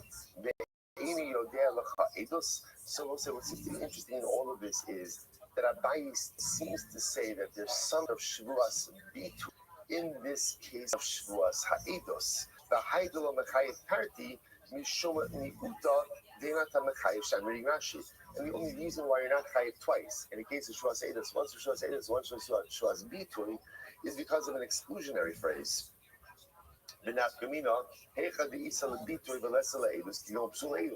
Stefan will say, Stefan, the Gemara says, that phrase over here of Michlal, Michlal Da'abai Savar Isa Shvuah Ba'olam makes it, the way the Rashi understands that phrase is, sounds like according to Abaye, there is an element of Shvuas Bitui embedded in Shvuas Ha'edos. B'amar Abaye, so yet Abaye agrees with Rab. The right person says, I say to Ruben, I swear I don't know any Eidos for you. And it turns out that he did not know.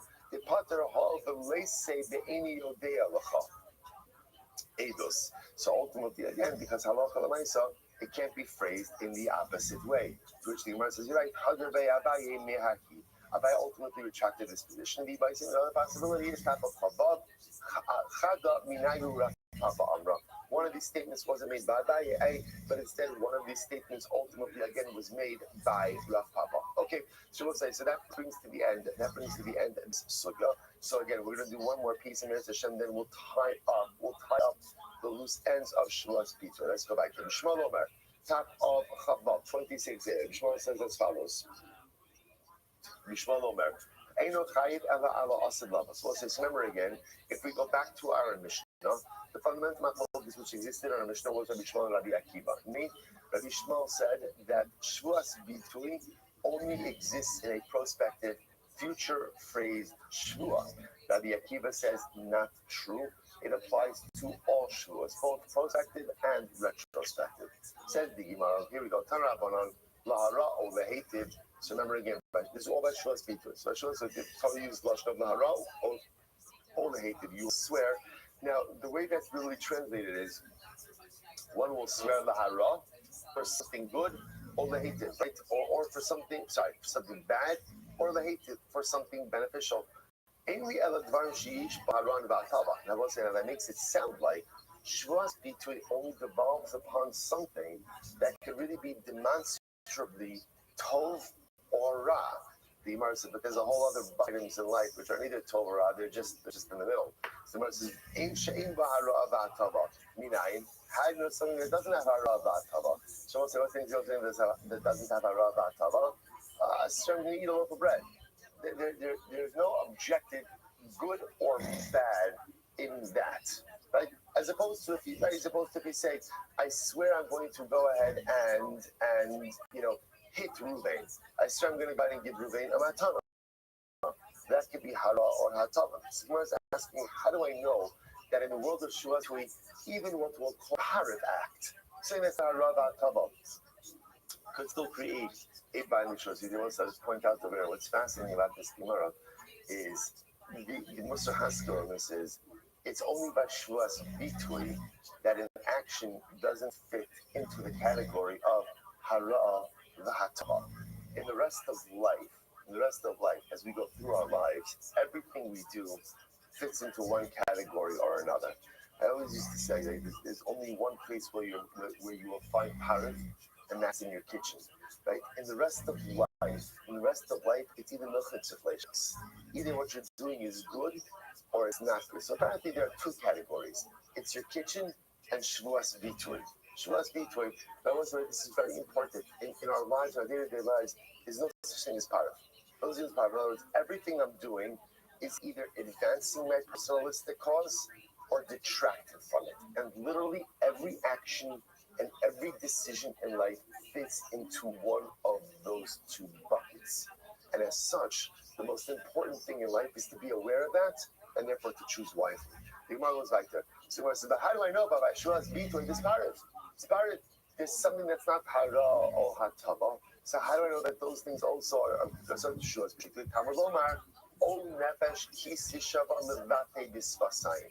Or if a person will swear, and again, it's really based on Levate Bisvasayim means they articulate something, mere articulation. So any type of articulation, even if halacha l'maisa, again, it is not subject to hara v'hatava.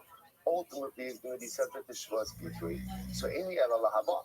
So furthermore, I only know that a shvuas bitui is prospective, future oriented. I must say now again, let's just get these things nailed down. So how do I know that biblically paradigmatic shvuas bitui is a future-oriented, a future tense, a prospective shua? Why? Because that's the way the pasuk phrases it.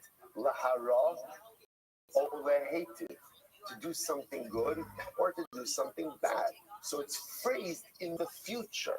That's why we know that a shuas bitui is future-focused. The Gemara says, "Emi alahabo l'sha'avar minayin." How do I know that shuas bitui applies even retrospectively? Talmud Omar l'chol asher yivata ha'adam b'shvua b'nei Rabbi Akiva.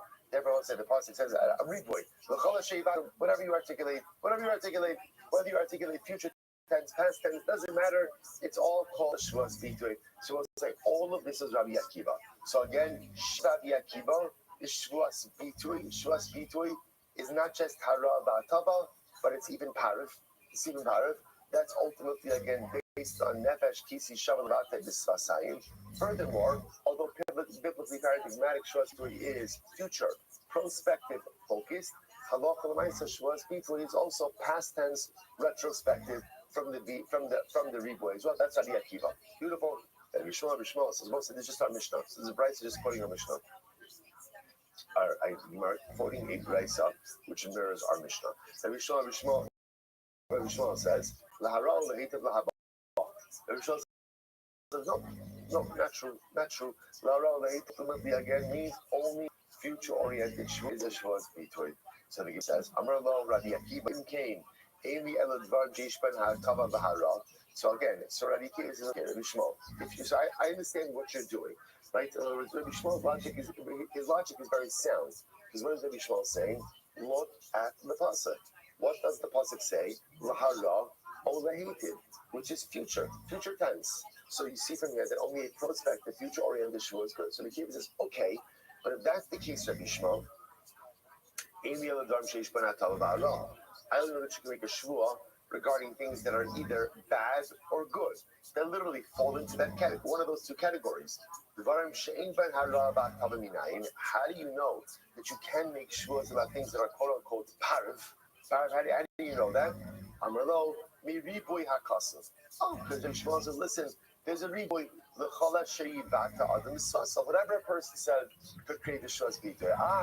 So it says that Yaakov to Shmuel. So Shmuel, you agree with the report, right? You agree with the fact that there's an additional phrase that allows you to expand the scope of shvuas bitui. If that's the case in Riba HaKasav Lekach, if the riboy is to expand the bitui from Lahara Ulahated to include other, we'll call it mundane things as well, then use the riboy to expand the scope of shvuas bitui as well, to say that what? It doesn't just apply to future prospective, it also applies to what? Past retrospective shvuas. What a fantastic conversation. So the Gemara says, here, Karma de Rabbi Akiva Shmuel. Rabbi Akiva is saying good, right? He's saying good. He has a solid point about what he's saying to Rabbi Shmuel. Okay, I'm Rabbi Yochanan. So I say, so what's at the core of this machlokes? Well, it's actually a really beautiful Gemara. I'm Rabbi Yochanan. Rabbi Shmuel. So the Gemara says, really, what's happening over here is as follows. clearly, Rabbi Akiva and Rabbi Yishmael darshan the psukim in two dramatically different ways. Two dramatic different ways. So I'm Rabbi Yochanan, Rabbi Yishmael Sheshimesh. I just want to point out that Rabbi Akiva and Rabbi Yishmael are contemporaries. They just seem to seem like who we're dealing with over here. They were both of the Asara Harugim Malchus. They were both tortured and executed by the Romans. So just we'll talk about more. I'll tell you, I'm trying to work on myself, especially like to try to actually make this a Daf Yomi shir and not the political commentary shir, Hashkafa shir. There's a lot to say on this Gemara. I'm going to save it, but just to understand that Rabbi Shmuel and Rabbi Akiva on the same page of Gemara together, learning together, darshaning together, both saying, this is Kodesh Kadashim. These people are of a different stratosphere. So watch, this is even more incredible. I'm Rabbi Yochanan. Rabbi Shmuel Sheshimis. The Gemara says, what's at the core of the machlokes over here? So the Gemara says, Rabbi Yochanan says, Rabbi Shmuel Sheshimis is Rabbi Nechana. Shahaya. Okay. Rabbi Shmuel Sheshimis is Rabbi Nechunya ben Akana. So who is Rabbi Shmuel's Rabbi? His Rabbi was Rabbi Nechunya ben Akana. And I want to point out something very interesting over here. If you notice, it doesn't say Rabbi Shmuel's Rabbi was Rabbi Nechunya ben Akana, but rather how does it phrase it? Sheshimesh. So we'll say, so this is talking about the idea, we're all familiar with the Mishnah Perkei Avos that says, Aseh l'charav. A person has to have a Rebbe. We all need a Rebbe. Someone we look to and like, brother, and Rebbe doesn't have to mean necessarily someone we learn Torah from. Rebbe is someone from whom you grow in life from. But if you look, it's fascinating. How does one establish a relationship with a Rebbe? And how does one learn from a Rebbe? Shimush. Now, what does shimush mean, right? I don't know, you pick up the groceries, you take the car for oranges. Like shimush sounds like serving. But shimush really means like a much deeper level of interaction. Where there's an active involvement in the Rebbe's life, and the Rebbe has an active involvement in the Talmud's life. That's where that relationship comes from. It's incredible. So Rabbi Shmuel was Mishamish Rabbi Nechunya ben Akana. Shahayir Dorish has called Torah Beklalu Prat. Rabbi Nechunya ben Akana, he had one exegetical principle through one exegetical lens, through which he saw the entire Torah. What was that exegetical lens? Klal Prat. I want to point out, remember, we know, we say this every single morning about the Gimel Midos, Shar Torah, and the Dreshas. There are 13 exegetical principles. And I just want to point out, you do not have to choose one principle for the entire Torah. In fact, most opinions use multiple exegetical principles in different places. It happens to be Nechunya ben Akana shows what he was, a Kaluprat guy. And the way he darshan knows Kaluprat, this was who Rabbi Shmuel received his shimush from. This is who he learned by. Therefore, again, Ihunami Dorish Bekaluprat. If my Rabbi did it, I'm going to do it. So beautiful, right? So Rabbi Shmuel says, my Rabbi darshan with Kaluprat. So I'm going to darshan with Klal Prat. So we'll see how that plays out in just a moment. Rabbi Akiva, get ready for this. Who's Rabbi Akiva's Rabbi? Sheshinesh es Nachum ish Gamzu. Wow. So I just want to point out how this opens worlds of understanding. Right? Who is Nachum ish Gamzu? So Nachum ish Gamzu, Gamzu Latova. Right? Nachum ish Gamzu was the person ultimately again who was able to see. I've mentioned this many times, right? We know the phrase Gamzu Latova. This is also for good. That comes from Nachum. Nachum, Rabbi Akiva. And we'll say, now remember, we tend to spiritually corrupt the concept of Gamzu Latova. We've spoken this many times, right? Gamzu Latova is like what you say when you're miserable in life. Everything is terrible, but you still want to sound from. Right? Gamzu Latova, like you say, like a crack, it's like you half dead. Like, Gamzu Latova, yeah, I'm sure it's great. Life is horrible, life is terrible, this is ridiculous. But okay, I want to sound firm, so I say Gamzu Latova. Gamzu Latova is one of the most profound spiritual statements upon which the entirety of Yiddishkeit rests, which is the Ribono Shel Olam is good, and the Ribono Shel Olam loves us. So the Baruch Hu always takes care of us, and even when it's painful, even when it's difficult, I believe with all of my heart, even if I can't wrap my mind around that somehow, some way, this is for the good. was Nachum. That was Nachum. Akiva's Rebbe. Now, when you understand who Rabbi Akiva's Rebbe was, now I understand that Rabbi is walking by the Kodesh HaKadoshim and takes his matters. Right? And everyone else is crying. And Rabbi Akiva is laughing. Why? Gamzula Tova. I understand Rabbi Akiva as he's literally being tortured by the Romans. His whole life I wondered, when am I going to be able to fulfill the mitzvah of when will I be able to do it? That's Rabbi Akiva. Right? Gamzu Latova. A Rabbi Akiva is just born. A Rabbi Akiva is molded. A Rabbi Akiva is created. And who is created by? Obviously by himself, by his wife Rachel, but also by his Rabbi Nachum Ishkamsu. When you understand where Rabbi Akiva comes from, suddenly the Rabbi Akiva personality makes so much more sense. Rabbi Akiva's Rabbi Nachum Ishkamsu. It's incredible. And I will say, by the way, just to speak about Nachum Ishkamsu, which we're not going to do now, is a whole shir by itself. Who was this person? Anyway, so the Rabbi Akiva learned by Nachum Ishkamsu. Shedar Shkal Tarkula Beriba Umiet. So again, Nachum Ishkamzu, his exegetical principle of choice was a Riba and a Miyut. And therefore, Ihunami Dorich Brevnis. Everyone say, here we go. So now let's show. Well, so now it turns out that the Machlokes in Rabbi Shmuel and Rabbi Akiva is about how to darshan the pasuk because they're both using a different exegetical lens. Rabbi Akiva is using Riba Umiyut, and Rabbi Shmuel is using Klal Uprat. So here we go. My Rabbi Akiva Dorich Brevnis. This let's start with Rabbi Akiva. What's Rabbi Akiva? Miyut Desanya. Oh, nefesh kisi shava riba. So when the pasuk says nefesh ki, right person will swear. That's a ribui. La ra'u lehetiv. So again, for good or for bad, or for bad or for good, that's a miyate. L'chola sheivata adam chaz ribu. Whatever a person will articulate, that's another ribui. So what do you have over here? Riba umiyate beriba. What happens when you have a ribui and a ribui? So the Gemara says hakol. That comes to include everything. It's marbet. It amplifies everything. So the Gemara says, my riba kol mili. What does it come to include? It comes to include that you can make a shuas bitui about any topic, not just about hara ulehetiv, but about anything, even part of things. Umay miyate. So what does it come to exclude? Miyate dvar mitzvah. You can't make a shuas bitui about a dvar mitzvah. Why not? Because you can't phrase it in the negative. But I can say I will put on tefillin, but I can't swear that I won't put on tefillin. So that's the miyut. That's Rabbi Akiva. So Rabbi Akiva's riboy miyut to riboy comes to include everything. Everything means any topic, even part of ones, and also to include what? Both future tense and past tense. What? The miyut, the means of the mitzvah. Good. Rabbi Shmuel, Darish Kaluprat. Here we go. If a person will go ahead, right? If a person will articulate any shua, klal, that's your klal. Lahara'u lehetiv, that's your prat. L'chola sheyivat, anything you will articulate. L'chola sheyivat to adam, so it out. If you notice what's happening over here, they're dashing the same words. It's fascinating. They're dashing the same exact word, using a different exegetical lens to dash. So what do you have? Klal uprat uklal. What do you do with the klal uprat uklal? So the Gemara says the klal uprat uklal.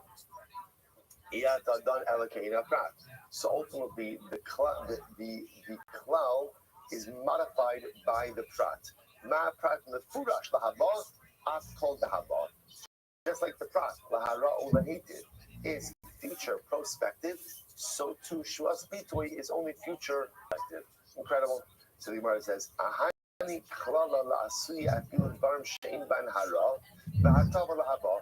But ultimately, again, Yishmael, the klal also comes to include other things, mundane things, even things that don't fall into the category of hara v'hatava.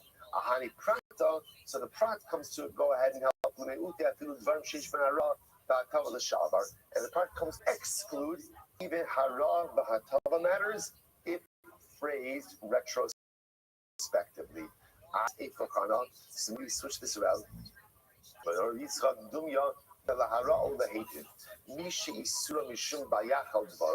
again, Rabbi Yitzchak says it makes sense that everything resembles hara lehetiv, which tells me only things that are also because of ba yachal dvaro, profaning your word. Yotza sazu shin isur mishum ba yachal dvaro ela mishum bal tishakru. Rashi says over here lo yachal dvaro. Rashi says last part of Rashi So again, in general, lo yachal devaro seems to be focused on future-oriented things. Lo tishakru ultimately is focused on past tense things. Rabbi Yitzchak bar Rabbi, Amar Kra, O nefesh ki sishava levata disvasayim. Misha shvua, so Rabbi Yitzchak comes along and says like this. Misha shvua demes lebitui. That's only ultimately again where the shvua precedes the action. Bitui in this context means the action. So the Gemara says, "V'lo shat bitui kol demes l'shvua," but not that the action precedes the shvua, which means what? Shvua's bitui only applies to a case where the shvua precedes the action, which means what? Future prospective shvuas, not to a case where the action precedes the shvua, which is retrospective shvuas bitui.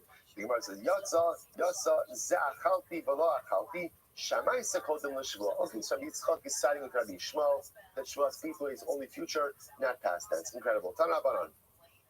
All right, so now the Gemara is going to quote a brisa, and now this brisa ultimately again is going to go ahead and go more into depth of shvuas with this. We'll say before we go on, how do we pass it? Because this is killing us. This is killing us, right? Well, I can't go on anymore. Right? What do we do? What do we do with Rabbi Shmuel and Rabbi Akiva? Because this is big. We'll say this gets to the core of shvuas bitui. So once again, now the beauty about Tzavos is now I feel like we know everything about Rabbi Shmuel and Rabbi Akiva, right? So Rabbi Shmuel ultimately again is darshaning klal uprat to klal, and therefore what that yields is shvuas bitui is only lahabal, only future oriented, no retrospective past tense shvuas bitui. But ultimately again, the Riboy does come to say that it doesn't just include haral hated, it also includes mundane stuff. Rabbi Akiva darshan riboy umilt. It comes to teach you that shvuas bitui applies both future and past, and also agrees that it doesn't just include the haral hated, it even includes mundane items. How do we paskin? Rambam says at Hilchos Shvuos, Perek Aleph, Halacha Beis, the beginning of Shvuos, the Ein Shvuos Bitui. I guess here it is. Ela b'dvarim she'er shelo la'asosan, bein lahaba, bein l'shavar. Rambam passes like Rabbi Akiva. So we'll say so Shvuos can be phrased, or I should say, in order for something to be a Shvuas Bitui, it must have the ability to be phrased both prospectively, future tense, and retrospectively. Now, the Rambam doesn't say it explicitly, but it's clear. It also has to be able to be phrased both in the positive and the negative. Shvuas bitui has to be something that I can phrase as I can do this, or I can't do this, or I will do this, or I won't do this. So again, you need two requirements. Number one, phrased in positive and negative. Number two, be able to be phrased both in past and future tense. Good. So halacha l'maisa. There's more to say about that, but we're not finished the sugya yet. But first, let's go on ultimately to the brisa. So halacha l'maisa. Just keep it on the belt. We pass like Rabbi Akiva. Incredible. Tanabanon. Here we go. Says the Gemara. Tanabanon. So here we go. Ha'adam b'shvua. So again, I will say we just say the positive the Gemara is quoting. The pasuk is Al nefesh kisi shavan l'vatei b'sasayim. This is not pasuk by shvuas bitui. If a person will swear, articulation with his lips, lahara o lahitiv, l'chol asher yivata ha'adam b'shvua. Anything that a person will articulate with a shvua. So the advice of the actions, ha'adam b'shvua. What does this come to include? Prat or exclude. Prat la'ones. This comes to exclude an extenuating circumstance. Okay, well, we'll see what this means. V'ne'elam, and he forgot about his shvua. So again, we'll say the paradigmatic case of liability ultimately again for shvuas bitui is where I made a shvua and then what?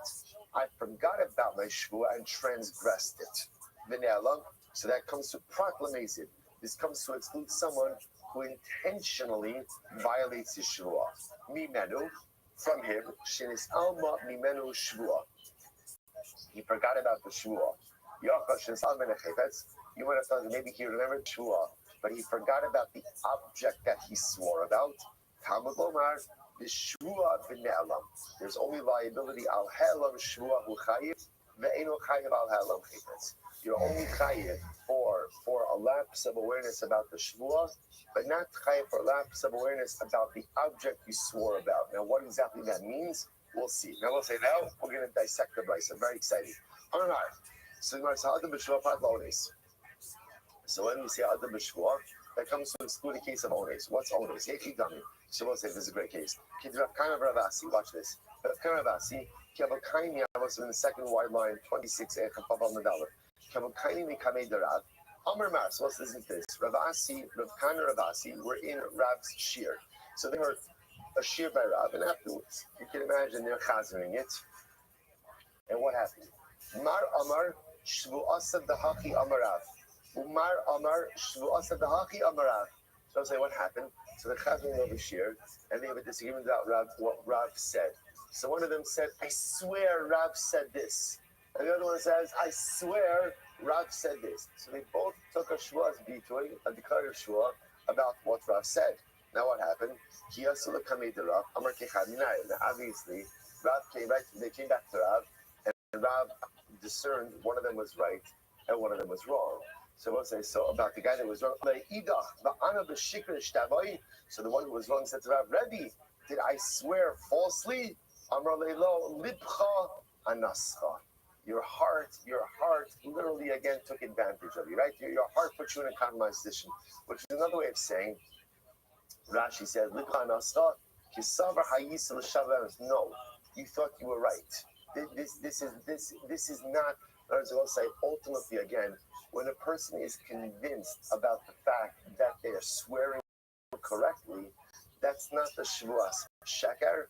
And ultimately, again, it's not a shvuas bitui. That's not our right. That's not our case. So when a person is convinced that what they are doing is right and acts accordingly, that ultimately, again, is called an ones. Now, halacha l'maisa, we'll have to see exactly what we do with this case, right? Because that would seem to disqualify, like a lot of cases are like that, where a person thinks they're doing the right thing, but they're doing the wrong thing. That there's no liability in that case. In fact, I'll say, by the way, generally. That's what we call shogeg, right? When a person is doing the right thing, but in fact they're making the shogeg. So again, we'll see how local so what to do about this by shvuah. Okay, but let's go back there. So I will say, but that phrase of litcha anascha, that when you think you're doing the right thing, but it turns out you did something wrong, there may not be liability in that case. Next, and again, so we'll say, so in this case, I made a shvuas bitui, and then ultimately again, I forgot about the shvuah and transgressed it. So shenis al yimenu shvuah. I forgot about the shvuah, I transgressed it. That's when there will be liability. Yoko shenis al yimenu chayfetz. You want to thought, what about if I remember the shvuah, but I forgot about the chayfetz? Now, let's take a simple case. I swear I won't eat a loaf of bread. Okay. Helam shvuah is obvious, right? I forgot that I need the shvuah bread. Now, what about a case where you remember the shvuah, but for some reason you forgot about the what is the case? So the Gemara says, so they laughed at this. Why? Because they said shvuah mishkachas la below chayfetz. So I understand helam shvuah. What's the case of helam shvuah?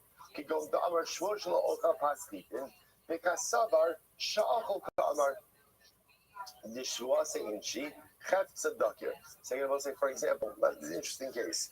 I swear I'm not going to eat a loaf of bread. And then what happens? I eat a loaf. Why? Because I forgot that I made a shvuah not to eat. I thought I made a shvuah to eat. So that could be a case of helam shvuah. That's even more dramatic, right? Not only did I forget my shvuah, in other words, I forgot the shvuah that I made, and I thought I made a different one.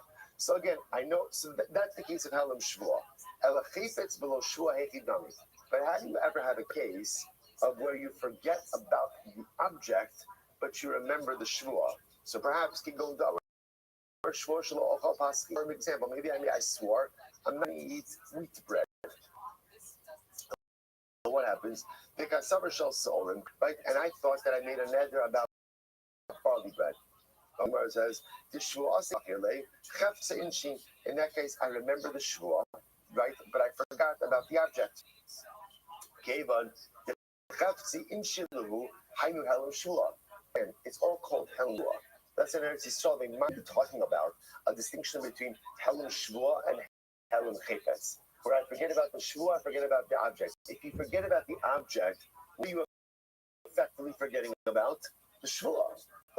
There's no independence here between the object and if, for example, again, I swore I wasn't going to eat wheat bread, and I thought I said barley bread, so I ended up eating wheat bread. So again, that means I forgot about the Shvuah. That's not called Helm Chayfetz. David da'achas. Rabbi says, you're right. You're right. There's really no distinction between forgetting about the shvuah and forgetting about the object. The object and the shvuah are by definition intertwined. So Masked Rabbi Yosef, Alma, Chayfetz below Shurla Mishkachasa. So you're telling me again, you can't have a case where you forget about the object but didn't forget about the shvuah? I'll give you a case. Keep going, listen to this. And here's the case. I swear I'm not going to eat wheat bread. And I remember my shul. I have a basket of bread.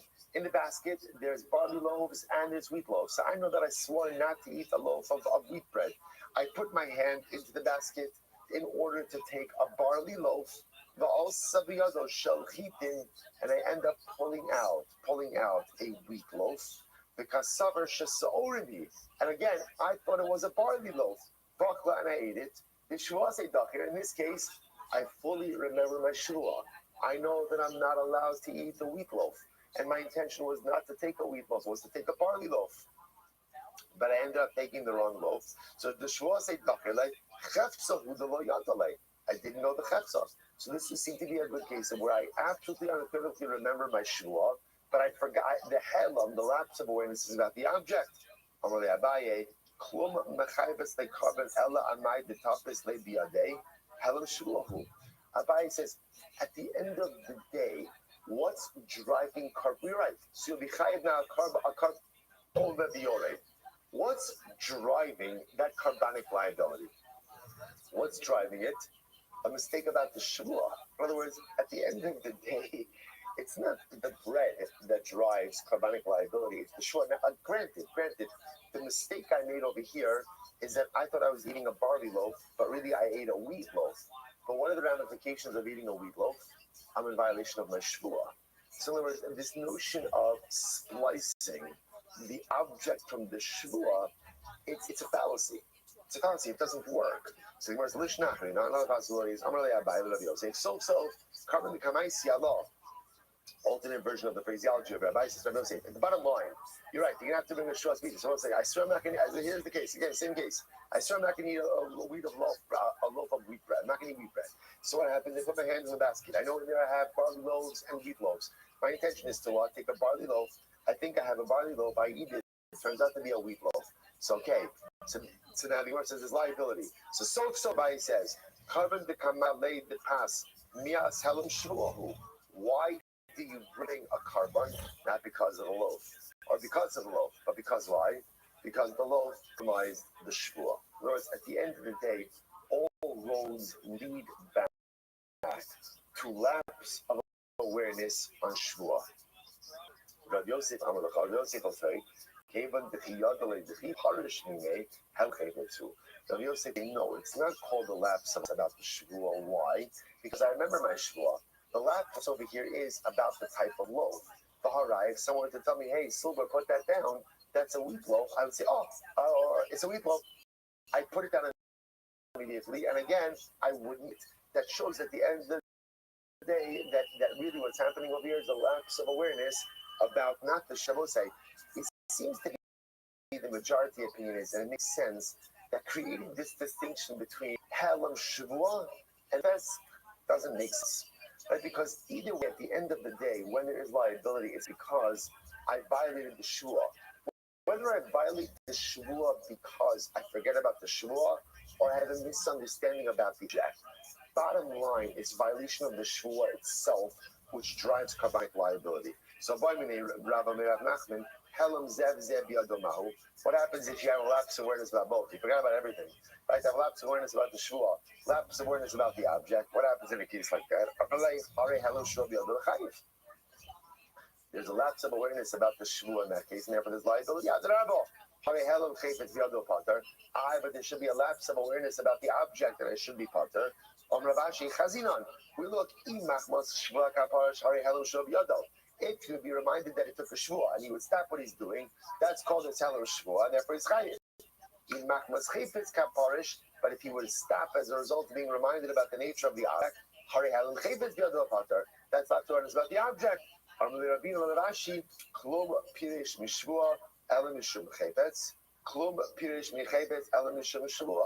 Again, I will say in general. So what Rashi wants to suggest that they're intertwined. Someone will only stop because of the shua, right? That's not about it's about the shua. In other words, once again, these objects are intertwined. To divide them seems to be a halachic fiction. There is no distinction. The Gemara wants to suggest over here that again, this is going according to the opinion. So okay, let's take a step back over here. So let's say here's what we know. Everyone agrees that halacha l'maisa, if the lapse of awareness is about the shvua, ultimately again, there's carbonic liability. So I swear that I'm not going to eat this loaf of bread, and then I forget about the shvua and I eat a loaf of bread. Simple case. What about if you remember the shvua, but there's what's called helam chaypes? I forget about the object. How can I forget about the object? I know it's a loaf of bread. I thought it was barley. And it turns out that it was wheat, and I consume it. Is there carbonic liability in that case? The Brisa says no. What we begin to see over here is that there's machlokes about that. So according to the Brisa, therefore, wherever there is helam chaypes, the ambiguity or the lapse of awareness is about the object. I have complete awareness about the shvua, lack of awareness or lapse of awareness about the object. The Brisa says no liability in that case. Yet we just saw a whole school of thought says that's ridiculous.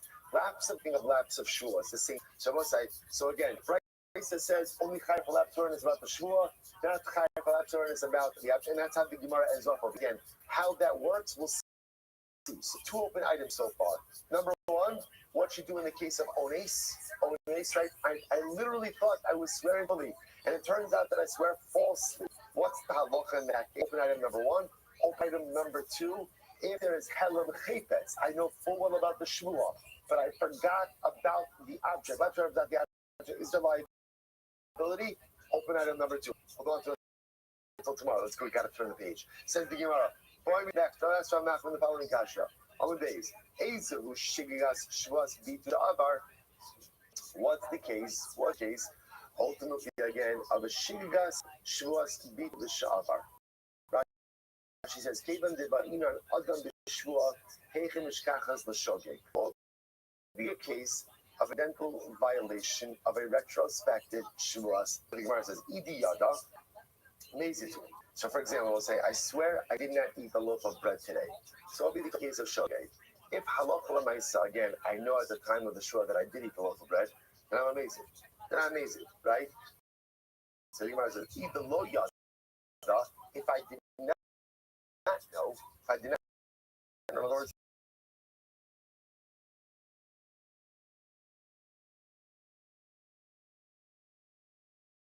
let's say I thought I know I ate a loaf of wheat bread today, right? And I was positive that it was barley. That's all.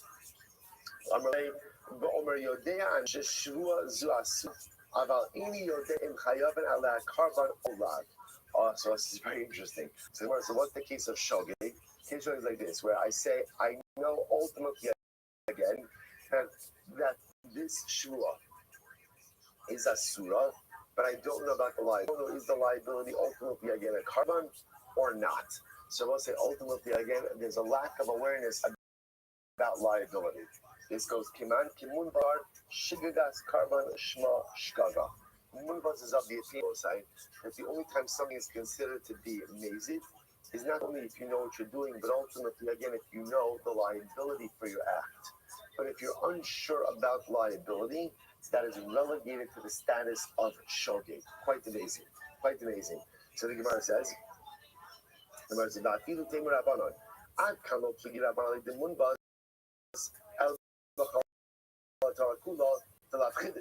furthermore, again, Abba says, keep it reflective view of the Rabbanon. Why? The Rabbanon only argue on Munbaz in the rest, right? Ultimately, again, by every other Chiyuv Chatos.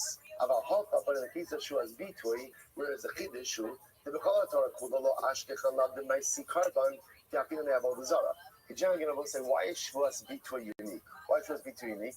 Shua's Bitui unique is because, in general, you never find a case of a lav that has a Chiyuv Chatos, Chiyuv Karban. Generally, again, what do you get for a lav? Malchus, right? Shvuas Bitui is the only case of a lav that comes with liability for a carbon. That's so again, the Gemara said, General carbonic liability is learned that from Avodah Zarah. Right? That's where the ability from, not from Allah. So the Gemara says, Halahalcha Maisi, but here, in the case of Shraz Bitoy, ultimately again you will bring. Therefore, so therefore, both say it's possible. It's an interesting point of the Gemara suggesting over here that maybe the case so a very specific case is a case where a person knows what he's doing but didn't know liability. And again, Munbaz is of the opinion says that it's called shogeg when you don't know what your punishment is. And even though normally the Rabbanan disagree with Munbaz, that's only by all of the cases in the Torah.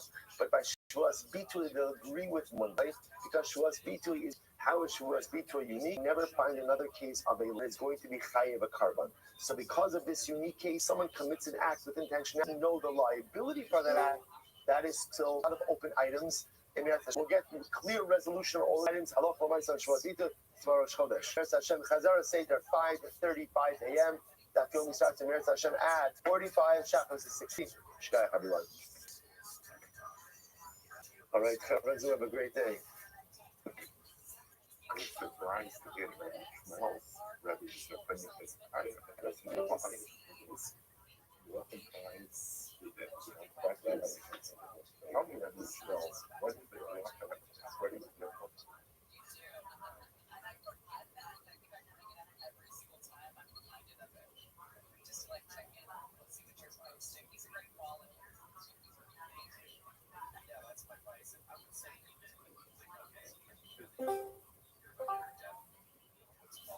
All right, so we'll say good morning. Good morning. Let us begin.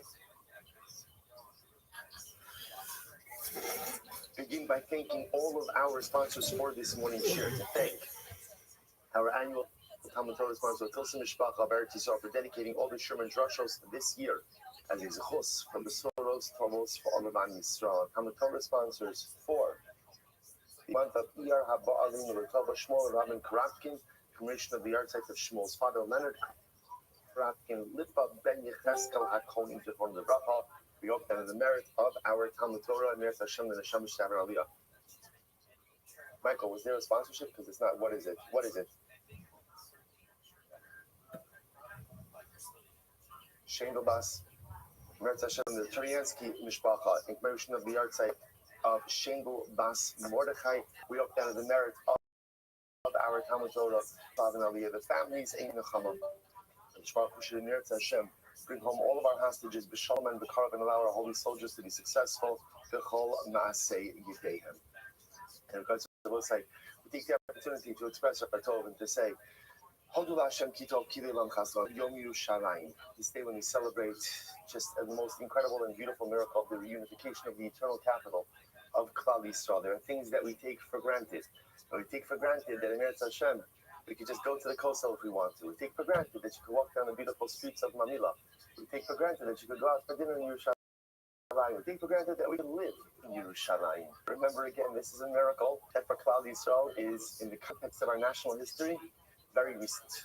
Very recent. You know, for Klal Yisrael, recent is within the last 500 years. The last 500 years, and it's like yesterday. That's how it works for us. So for us, we're used to it because many of us never grew up without the unified Yerushalayim. But there are many in this room who, Baruch Hashem, I have no doubt to remember when Yerushalayim was a divided city. And remember, Yerushalayim was never a divided city. It was never divided spiritually. And spiritually, it was always whole and always resided in the heart of every single Jew. But it was divided geographically. And Baruch Hashem, to celebrate this incredible miracle. And even though, again, you might say to yourself, well, there are still parts of Yerushalayim that it's difficult for Jews to enter, or still parts of Yerushalayim that maybe we don't have the ability to live freely. Remember that it's important to understand, while that's a reality, you know, the words of Rabbi and Yadinu are not just a historical statement, but Yerushalayim still, as Tzvi Yehuda HaKohen Koch wrote, there's Riboniyut Yudit, there's Jewish autonomy, there's Jewish rulership, there's Jewish authority. So it's important to understand that even on the Har HaBayis itself, it's our soldiers, it's our police officers who are there. Okay, there's whatever the arrangement is. But it's important to understand at the end of the day who is in control. It's important to understand that, and that's us. And that's us. After 2,000 years of someone else controlling the gates, we control the gates. So literally, again, it's a bi'adin, and that is nothing short of miraculous. Hashem and Sami, on behalf of the shul, thank you for the beautiful, uplifting halacha. So again, however, I always say all these days, however you say halal, you don't say halal, with a bracha, not a bracha. Okay, I can't. I don't understand it how you can't say halal. I don't understand it. It blows my mind. And I don't understand how it's said without a bracha. Oh no, that's my sunnah. Whatever you want to do, just make sure you go and express your hakaras hatov to Hakadosh Baruch Hu in some way, shape, or form, because this is a day of incredible miracles. And it's also important for us to understand that as citizens of this country of the United States of America, which although it is gullus for us, it is still a country that has given us more than any other diaspora existence. It's Memorial Day. Memorial Day, a day in which we remember America's fallen, and which remember again all of those brave men and women who have given their lives in defense of our liberties. You know, the big difference between, there are many differences between America and Eretz Yisrael, but in Eretz Yisrael, you can't walk three feet without seeing a soldier. So the idea that there are young men and women who are Moser Nefesh in Eretz Yisrael, that literally, again, they don the holiest uniform that exists, which is the uniform of the Israel Defense Forces. They don it, and they're Moser Nefesh, so you can't miss it. Like you can't. In America, when was the last time you saw someone in uniform? When the armory was by 7-Eleven on Rothschild Road. It used to happen to be like 7-Eleven coffee is very good. You used to go, sometimes you'd see people in uniform. Now that they closed it down, you don't really see anyone there. So, America's wars are fought thousands of miles away. So we often don't see servicemen and women, unless, of course, you happen to know them. But they're there, and they're fighting, like in every corner of the globe, protecting our liberties, our security, giving us the freedom to do exactly this. To sit and to learn, to sit in the worship, the ability to safeguard all of the incredible freedoms we have in this country. So it's really important to take the opportunity to express our hakaras hatov to this great nation, with all of its flaws, like everything in this world's flaws. But this is a great nation. This is a great country that has given us something that no other diaspora has, and we must have hakaras hatov for those brave men and women who literally give everything to secure our lives. People who they will never meet, people they'll never know. For them, a debt of gratitude, words.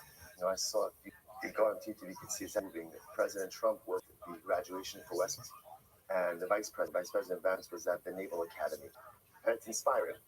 It's inspiring to watch these young men and women who are making such idealistic choices to defend our country, to defend our liberties. And the remarks of the president and the vice president were actually quite beautiful. They recognized a couple of outstanding soldiers. It was really very moving. It's Kedai. Everybody watches enough junk on YouTube anyway. Might as well watch something good. Might as well watch something meaningful. Right? It's 3 minutes, really beautiful and really inspiring. And more than their statements, it's inspiring to see a new generation. So often the young people we see are the empty-headed, vacuous nothings who are rallying on college campuses, right? Who literally are a waste of space. The Ribono Shel Olam should just take back that energy and reallocate it somewhere else, because it's ridiculous. But we don't see that there's a whole other young generation of idealistic Americans who actually understand what makes this country great, who actually appreciate the gift of living here, who actually appreciate what it means to be an American, and are not spoiled, entitled, brainless masses of glob who just literally, again, forsake every single bracha that we have in this great country. We often get our screens are flooded with one segment of young America. It's so important to see that there is a segment, and they're great, and they're holy, and they're beautiful, and they're strong, and they're idealistic. When you watch it, we are proud Jews first, and we're always proud Jews first. But you know what? It's good to be a proud American second. It's good to be a proud and to see what this country has to offer and to see at the end of the day how great this is. But its greatness is only because of the sacrifice that really the holy men and women of the American Defense Forces are willing to make as well. So on this Memorial Day, we salute our fallen. We express our tremendous hakaras hatov to their families. And in Hashem, we should be zochah that life here in this country should become easier, should become better for us, that the anti-Semitism that has reared its ugly head should in Hashem diminish, but ultimately we hope to make our way home. We hope to make our way home to Yerushalayim, have a million here, Rabbi Amenu. Amen. All right, that's it for today. We're gonna pick up in Hashem tomorrow. Okay, so we're getting a little bit of Gemara. Today's daf is Chapei. We'll say these are important things to say. Daf Chapei. Mish, that's okay. It's a short daf today. No, that's a short daf, right? All right, whatever. It's good. Says the Mishnah. So we'll say it's actually a really great Mishnah ahead of us today. So we'll say so now the Mishnah is actually going into a lot of the details concerning how Shavuos work. So whether again, so whether you're making a Shavuot, and the Shavuot ultimately again is about things which impact you, or the Shavuot impacts things that deal with others. So for example, Rashi points out, I swear I'm going to give you $1,000.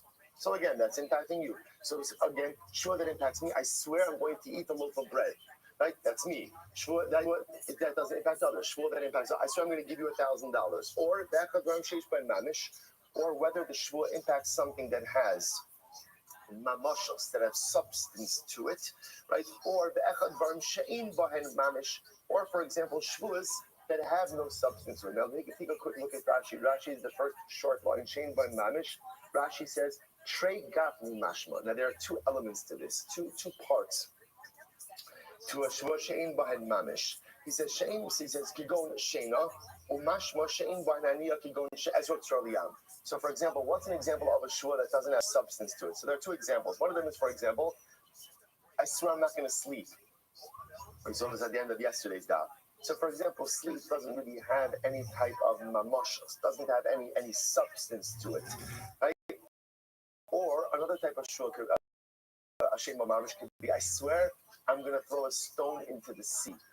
Now, what does it matter? So, the lashon of mamish means it has no substance, it has no depth to it. Like it doesn't matter. It has zero impact. So we'll see those two definitions play out in the Gemara. So, for example, I swear I'm going to give $1,000 to Ruvain, or I swear that I'm not going to give $1,000 to Ruvain. I'm sorry. Or again, remember past. I swear I give $1,000 to Ruvain, or I didn't give $1,000 to Ruvain. So I will say. So now the Gemara just says Ketzad. Now, what we just did is we framed the categories of Shavuot, right? So category 1 is what we call Dvarim Shal Atzmo, a Shavuot that impacts me. Category 2, a Shavuot that impacts someone else, right? And number 3, category of Shavuot She'ein Bahen Mamish. Shavuos that have no substance. For example, I will sleep, I won't sleep, I'll throw a stone into the river, I won't throw a stone into the river. Okay, now the Gemara goes through them. So what are examples of this? Amar Shavuot She'etim Le'ish Ploni. This is an example of a Shavuot that impacts someone else. Shavuot She'etim Le'ish Ploni V'shelo Etim. I will give $1,000, I will give $1,000 to Ruvain. Shena Sati V'shelo Sati. I did give $1,000 to Ruvain, I didn't give $1,000 to Ruvain. Now, those are examples of Shavuos that impact another person. What's an example of a Shavuot She'ein B'mamish, doesn't have substance? She'ishon V'shelo Ishon. I swear I will sleep, or I swear that I won't sleep. She'yashanti V'shelo Yashanti. I swear that I did sleep, or I swear that I didn't sleep. She'ezrok Tzrar Liyam V'shelo Ezrok. Or I swear that I will throw a pebble into the water, into the sea, or I didn't throw. Shezarakti V'shelo Zarakti. I did throw, or I didn't throw. Good. Those are just all examples of the aforementioned cases in the Mishnah. The Shmuel says, Eino chayiv ela ala asid lava. Okay, Shmuel says, so this machlokes over here is going to take up a lot of time, a lot of real estate in the coming daf. And Shmuel says like this: one is not chayiv. Eino chayiv ela ala asid lava. One is not chayiv unless, of course, they swear a prospective, a future tense shvua. This is Rabbi Shmuel. We've seen this Rabbi Shmuel a number of times throughout Maseches Shavuos, that Rabbi Shmuel holds that shvuas bitui. Because remember, again, on both sides, that's what we're talking about over here in this daf, shvuas bitui, which is literally, again, a declarative oath. The reason I'm saying is because today, actually, coming attractions, we are going to go ahead and see another category of shvua Mirat Hashem today as well. But for now, we're focused on shvuas bitui, which is a declarative shvua. Rabbi Shmuel says, the only type of shvuas bitui that works is a future tense prospective shvua. Because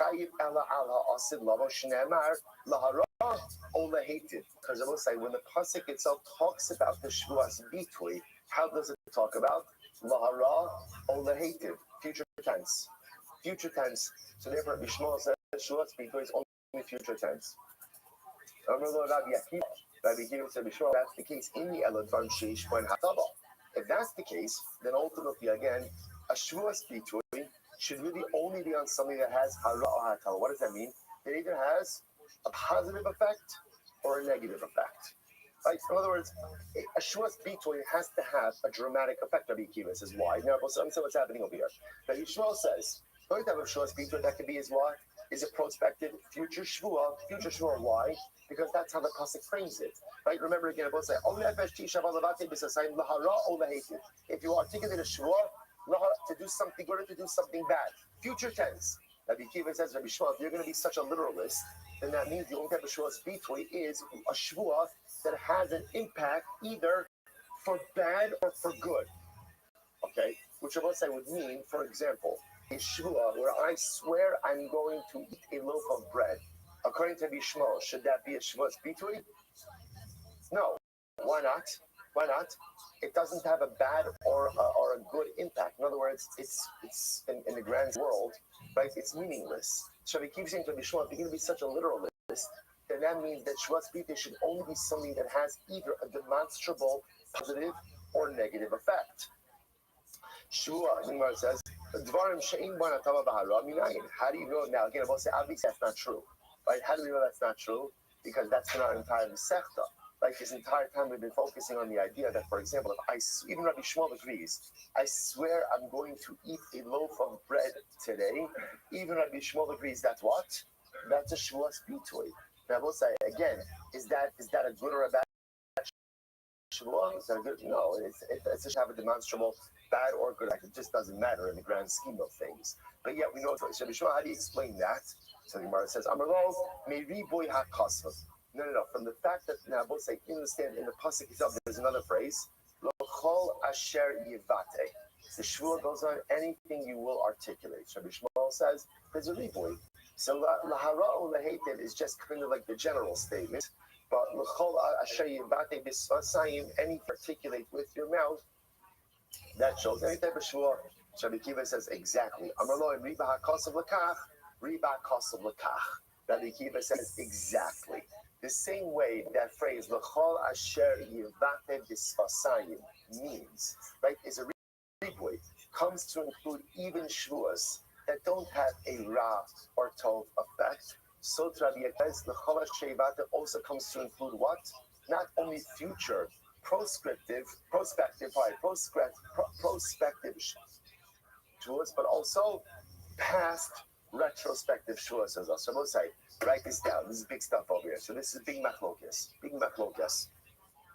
In the second shvuas about the core, the nature of shvuas bitui. If you don't have this machlokas down clear, you are going to be lost. And you maybe think, no problem. I've been lost for a while, right? I've been lost most of my life, most of the second shvuas. So we'll say, just because you've been lost until now doesn't mean you have to remain lost. Sometimes getting lost is something that happens to us, but remaining lost is a decision to make. So right now, 8:32, Monday morning, Yom Yerushalayim Memorial Day, you decide. You are lost. We're all lost. Do you want to stay lost, or are you choosing to take a different direction? Choose now, because we're up to go on. So I'll say, Lamaisa, what do we have? We have this fundamental machlokes over to Rabbi Akiva and Rabbi Shmuel. This is a core machlokes in shvuas bitui. How does Rabbi Shmuel hold? Two shitas, only two. Shavuos Bitui, only future tense. Only future tense. That's it. So, for example, now again, I will say now, what does that mean practically? So we're going to see it's more like a liability issue than anything else. I have to see what it means. But again, for now, Rabbi Shmuel says only Shavuos Bitui is a future tense Shua. Shua she'ochal. I swear I will eat. I swear I won't eat. But past tense Shavuos, not Shavuos Bitui. Rabbi Akiva says no. Not true at all. Rabbi Akiva says Shavuos Bitui is both prospective, future tense, and retrospective past tense. That's it. The drasha, we just went off the Chazal for again, but that's the machlokes. Says the Gemara, Tanabanon. That got the Mishnah. Tanabanon. Chomer b'nedam b'shvus. Chomer b'shvus b'nedam. We'll say another very important idea. So again, Chomer shvus b'nedam. Chomer b'nedam b'shvus. Chomer b'shvus b'nedam. So we'll say there's a chumrah. Then the nedam have over shvus and chumrah that shvus have done. Now, just I'll tell you a good way to learn this. We have to. What's the fundamental distinction between Shavuos and Nedam? I'll give you just a simple mnemonic. Nachshad. That's it. Nedarim, Chetza, Shavuos, Gavra. That's the distinction, right? When you Nachshad, when you go ahead, you make a neder devolves upon the object. Shavua is a prohibition that you go ahead and take upon yourself. Again, we'll see it. So Nachshad, neder, Chetza, Shvua Gavra. So the Gemara says there's a chumrah that the Nedarim have over Shavuos and a chumrah that Shavuos have over the Nedarim. You're going to see why you need that distinction in just a moment. Chumrah in Nedarim says the chumrah of Nedarim. What is it? Here it is. Cholim al dvar mitzvah kidvar rishos. That a neder could devolve upon a mitzvah. I will say, take a look at Rashi. It's very important. Shani oser, lulav shani notel. Here it is. We'll say, watch, this is so important. I take a neder. I hereby write, Konam Sukkah Zu Alai. Right? I take a neder that this sukkah should be usher to me. I will say, nedarim, it works. Right? It works. Why? Because when you make a neder, what are you doing? What you're doing is you're prohibiting that sukkah on you. Okay, so what do you have to do? Go to a different sukkah. Right? As opposed to, for example, I swear I'm not going to observe the Yom Tov of Sukkot. I take a Shvua she'eni yoshev b'sukkah. What's the halacha? What's the halacha there? The Shvua is void. Why is the Shvua void? Because your Shvua is contrary to Torah law. Why? I said because Shvua, you're taking a prohibition on yourself. You can't take upon yourself not to observe the Yom Tov of Sukkot. But you can make a neder that a certain sukkah should be usher to you. You can do that, right? Or I take a neder that lulav and esrog should be usher to me. Okay, so use a different lulav and esrog. Shvua she'eni notel lulav, that's not going to work. Why? Nachshad, right? Because the neder is on the chefza. Right? So therefore, again, a neder can go ahead and prohibit or eat a ritual. So I could take a neder to put on that pair of tefillin. Okay, put on a different pair of tefillin. I can't take a shvua not to put on tefillin because then that would prohibit me as a person, as a gavra, for putting on tefillin. It's a very important distinction. So that's why a neder can devolve even upon a mitzvah item, just like a mundane item. But if you take a shvua not to do a mitzvah, right, the shvua is void. Why? Because when you take a shvua not to do a mitzvah, you're creating an isra upon yourself. You can't create an isra upon yourself to do something because again, that's what we call masna abasha kasel batorah. That is going ahead and that is stipulating against a pre-existing obligation of Torah. You can't do it. We'll say nachshad. I'm just going to keep on saying because I'm very proud of it, actually. Nachshad is my contribution to Klal Yisrael. So the Gemara says as follows. Chomer b'nedarim shanadar, good. Mashein b'shvuas. Chomer b'shvuas. What's the chumrah that shvuas has over nedarim? Shashvuas chalos al davar she'ein bo mamish, kidar sheish bo mamish. The chumrah that a shvua has is that what? That a shvua ultimately, again, devolves upon something that is even amorphous, or that doesn't have substance. It doesn't have substance, just like something that does have substance. Whereas that's not the case by the So as we saw in the Mishnah, for example, you could go ahead and make a neder. You can make a shvua not to sleep. Shvua, which we'll discuss in just a moment. Right? Why? Because remember again, because shvua is not really devolving upon the object. Shvua is devolving upon me.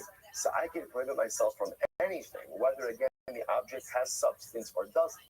A neder, because again it devolves upon the object, can only devolve upon something that has substance. Rashi, for just a moment. Rashi says over here,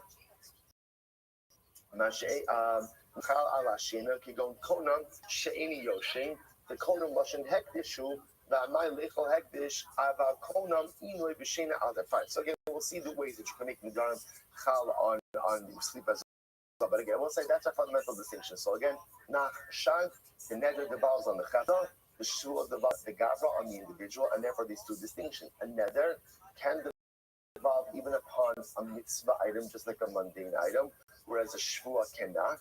But a shvua could devolve upon something that doesn't have substance, and neder cannot. Incredible. Let's go right there. Okay, so Amar Shua She'etin L'Plori V'Shalo Etin. So for example, let's say the Mishnah's example of a ned of a shvua that impacts other people. I swear I'm going to give Ruvain something, or I swear I'm not going to give Ruvain something. The Gemara says, "My etin." What's the case? What are you giving to Ruvain? The Gemara says, if we're talking about that Ruvain is poor and I'm giving Ruvain tzedakah, so Moshe Omeid Me'arsina, I have an obligation to give tzedakah. I have an obligation to give tzedakah. But say very important. And then I just want to point out how fascinating this is. We often translate tzedakah as charity. Rishon Shnefal Hirsch says that's not etymologically true. Tzedakah, ultimately, again, the shorish of tzedakah is tzedek, which means justice. I will say, when you give tzedakah, that is not an act of kindness and an act of charity. That is an act of justice. The way the creator of the world is, there are people who have, and there are people who don't. And Hashbar who says the way it works is, if you have, you must go ahead and give those who don't. It's not something nice. It's not something beautiful. It's not something above and beyond and generous. It is the strict obligation of the law. Now, how much I have to give is a discussion. And then if I go ahead and I go above and beyond what my obligation is, so for example, right, halakha l'maisa, what do you have to do? A Jew opens his hands, you have to give. You have to give. A Jew asks you for money, you have to give. Now, how much you have to do? You can give $1, you can give a penny, you can do whatever you want. No such thing in this world as a Jew opening his hand and me turning blind eye to it. You can't do that. Like I said, you want to keep a roll of pennies in your talent bag, give it that's your dollar. That's your business, or a roll of dollars, or I'll do the script, whatever you want to do, but you have to give. You have to give. That's a doraisa. There's not a judgment, there's not a this. Again, you want to give real money, do your due diligence. You want to give above your right. Every Jew, if possible, in order if it doesn't set you back financially or it doesn't cause you not to pay your bills, should give meiser. Person should allocate a tenth of their earnings for tzedakah purposes. A person has the ability to go ahead and give above and beyond meiser. That's incredible. But it's important to understand that those concepts are not charitable or tzedek. That's the way. If you have, that means Hashbar who gave it to you, so you can be the custodian to give to someone else. So the Gemara says, look what the Gemara is saying over here. What's the shvua? If I'm saying I swear I'm going to give to Ruvain, right, and Ruvain's an ani, I'm only obligated to do that. Mushva v'omed nehar sinaihu. I'm already obligated to do that. Like in other words, I want to say you're obligated. Like I said, tzedakah is not charitable, discretionary donations. Who you give it to is your discretion, right? But lamaisa, again, I'm a juror. I have an obligation as a yid that if I have, and someone else doesn't, of course I have to give.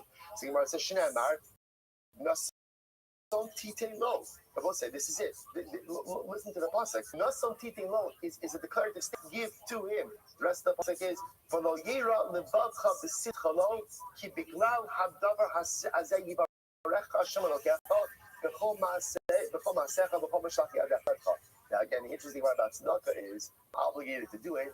HaKadosh Baruch Hu says, if you do it, I will bless you tremendously. It's interesting, right?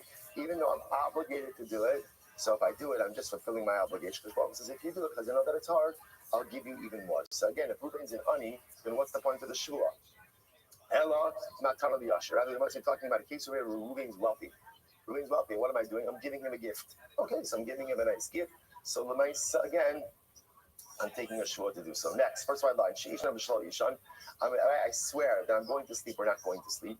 Ini, so the Gemara says, 1 second. Well, let's talk about this shua a little bit. Does such a shua like this work? 1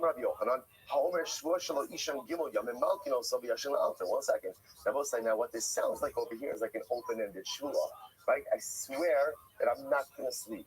Well, what does that even mean? What does that mean? There's a certain amount of time that a person could go without sleeping. For some, it's like 25 minutes, right? Again, I say, but Lamaisa, depending only in a shir or in shul, right? But Lamaisa, again, what does this mean? How can you make an open-ended shvua like this that you're not going to sleep? So the Gemara says, after all, if a person says, I swear that I'm not going to sleep for 3 days, so again, I will say it's interesting, Chazal said, it's impossible to go more than 3 days without sleep. So what do we do? So what if a person makes such a shua like this? Malkin also, we go to and give him Malchus, the Yashina altar, and he goes to sleep immediately. Now, what that means is, he doesn't have to go to sleep immediately, but the idea is that we see this shua as just an impossible shua. So you made a false oath, or whatever we're going to call it, a violation of a shua speech, right? Therefore, I'll get Malchus and move on. To which the Gemara says, you're right. That's where he said 3 days. In our case over here, he didn't say 3 days. Shua 16. How do we interpret a shua? That essentially shvua ishan essentially means I swear I'm going to go without sleep for as long as I can. That's how we understand it. And such a shvua works. You swear to go without sleep for as long as you can go without sleep. Good. Another example. I also remember these were examples of shvuas that have no substance to them, no mamoshas. So that's right. Itmar. So let's listen to this. Interesting case over here. I swear, here's the case. I swear that Reuben threw a stone into the ocean, right? Or I swear that Reuben didn't throw a stone into the ocean. I would say, what is the impact of such a shvua like this? So Rav Amar Chayiv, Rav says this is a proper shvua spitui, and therefore, again, if I violate it, or if it turns out that he did, or he did, right, he not in conformance with the shvua b'chayiv. Shmuel says, no, I'm potter. Rav says, Rav Amar Chayiv, isei b'la b'hein. Rav says, it works. Why is this a proper shvua spitui? Because Rav holds that what you need for a shvua spitui is the ability to articulate it in both positive and negative. And as long as you articulate both positive and negative, it works. So therefore, again, I swear Reuben did throw the stone into the ocean, or I swear that Reuben didn't throw the stone into the ocean. Shmuel Potter, Shmuel says Potter, why? Let's say Shmuel says in order for a shua to be a shua's bitui, it has to be able to be a prospective shua, future shua. Now, interestingly enough, I can't swear that Reuben will throw the stone into the river. Why not? Why not? I don't control Reuben. I would say such a lot of good pieces of Musa today. The one thing you do not control in this world is other people. We spend so much time trying to control what other people do, how they're going to act, how they're going to talk, and the truth is, it's an exercise in futility. The only thing you control in this world is you. So therefore, I will say, watch this. So Rav says this is a proper shua spitui, right? Because according to Rav, in order to be a shua spitui, all you need is for the ability for it to be phrased in the positive and the negative. So therefore, again, I could swear Reuben did throw the rock, Reuben didn't throw the rock. It works. Shmuel says it doesn't work. Why? Because for a shua to be a shua spitui, you have to be able to phrase it in the future tense. And since you can't swear that Reuben will or won't do something, therefore, again, it's not a shua spitui, and therefore you're part of this. Oh, this seems to be the same machlokes of our mission, right? Rabbi Shmuel holds that for a shua spitui to be a shua spitui, it has to be able to be phrased b'habba, and Rabbi Akiva disagrees. This none. Rabbi Shmuel Omer Eino Chayiv Ela Ala Osid Lovo Shene'amar La Hara O Lehetiv Amar Rabbi Akiva Im Kain Ein Li Ela Advarim Sheish Ben Hara Ba'Tavas. This is just our Mishnah, right? Advarim Sheish Ben She'ein Ben Hara Ba'Tava Minayin Amar Lo Meiribu Yakasav. Rabbi Shmuel says no. That's what I will say. It's just the Mishnah. That's what I'm explaining. It's just the Mishnah again. Amar Lo In Riba HaKasav L'Kach Riba HaKasav L'Kach. So I said, Mishnah, that Ishmael holds that for a shvua spitui to be a shvua spitui, you have to be able to praise it in the future. Rabbi Akiva says no. That's from the rebirth of the pasuk. Even past tense shvuas work. So it must be Rav Damak Rabbi Akiva. Rav holds like Rabbi Akiva. Ushmo Damak Rabbi Shmuel. Shmuel holds like Rabbi Shmuel. Incredible. To which the Gemara says no. Alibu Rabbi Shmuel Kuli Amalo Pligi. I'll say in accordance to Rabbi Shmuel's position, that a Shvuas Bitoy has to be phrased in the future, has to have the ability to be phrased in the future. Everyone agrees. Hashta milsa di ise balahaba. Hashta Gemara says lo pligi. Hashta milsa di ise balahaba. Lo mechayim ala Rabbi Shmuel l'sha'ar. Milsa the less balahaba mi boy. So once I say, interestingly enough, everyone agrees that ultimately, again, something, that ultimately something that has the ability to be future tense, Rabbi Shmuel is not going to be mechayev you when it's phrased in the past tense. Shaila is something that cannot be phrased in future tense. What does Rabbi Shmuel do with that? So Kipligi, where does the machlokes come up? The Gemara says, Rabbi Akiva. The machlokes is really Rabbi Akiva. Position. How so? Because remember in our case, right, I swear that Reuben threw the stone into the river. That's my oath. So again, Rav says you're chayiv. Okay, so that's beautifully according to Rabbi Akiva, because Rabbi Akiva definitely holds that even a past tense shua will be a shuas bitoy. Gemara says, keep your Rav Rabbi Akiva. Shmuel said like this. Ad kan lo kam mechayv Rabbi Akiva hasam l'sha'avar ela milsa de ise balahaba mechayv Rabbi Akiva l'sha'avar. So essentially Shmuel will say like this. Even Rabbi Akiva still holds that the shvua has to have the ability to have a future tense version, right? When the shvua can have a future tense version, Rabbi Akiva will agree that even there's liability for the past tense version. But again, Shmuel posits that even Rabbi Akiva will agree that if the shvua can't be made, there's no version of it that can be made in future tense, even Rabbi Akiva will agree that the shvua does not work. So almost like what we're doing right now is we're kind of removing Rabbi Shmuel from the equation and making this machlokes according to Rabbi Akiva. So here we go. I swear that Reuben threw a stone into the river. Let's say it turns out Reuben didn't throw a stone into the river. Am I chayiv for violation of a shvuas bitoy? Rav says yes. Why does Rav say yes? Easy. Rav holds like Rabbi Akiva. Like Rabbi Akiva, Shmuel says you're potter. It's not a shvuas bitoy. But Rav has suggested even Shmuel says I also like Rabbi Akiva. But even Rabbi Akiva, who says that you could be chayiv for a past tense shvua, holds that what?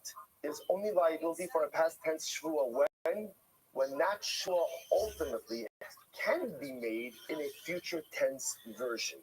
But if the shvua doesn't have a future tense version, even Rabbi Akiva will agree that that is not a proper shvuas bitoy. So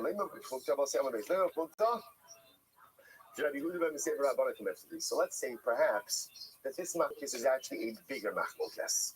That this machlokes is really machlokes Rabbi Yehuda ben Meseir Rabbanan. What's that machlokes? This nan. Here we go. Say fascinating machlokes.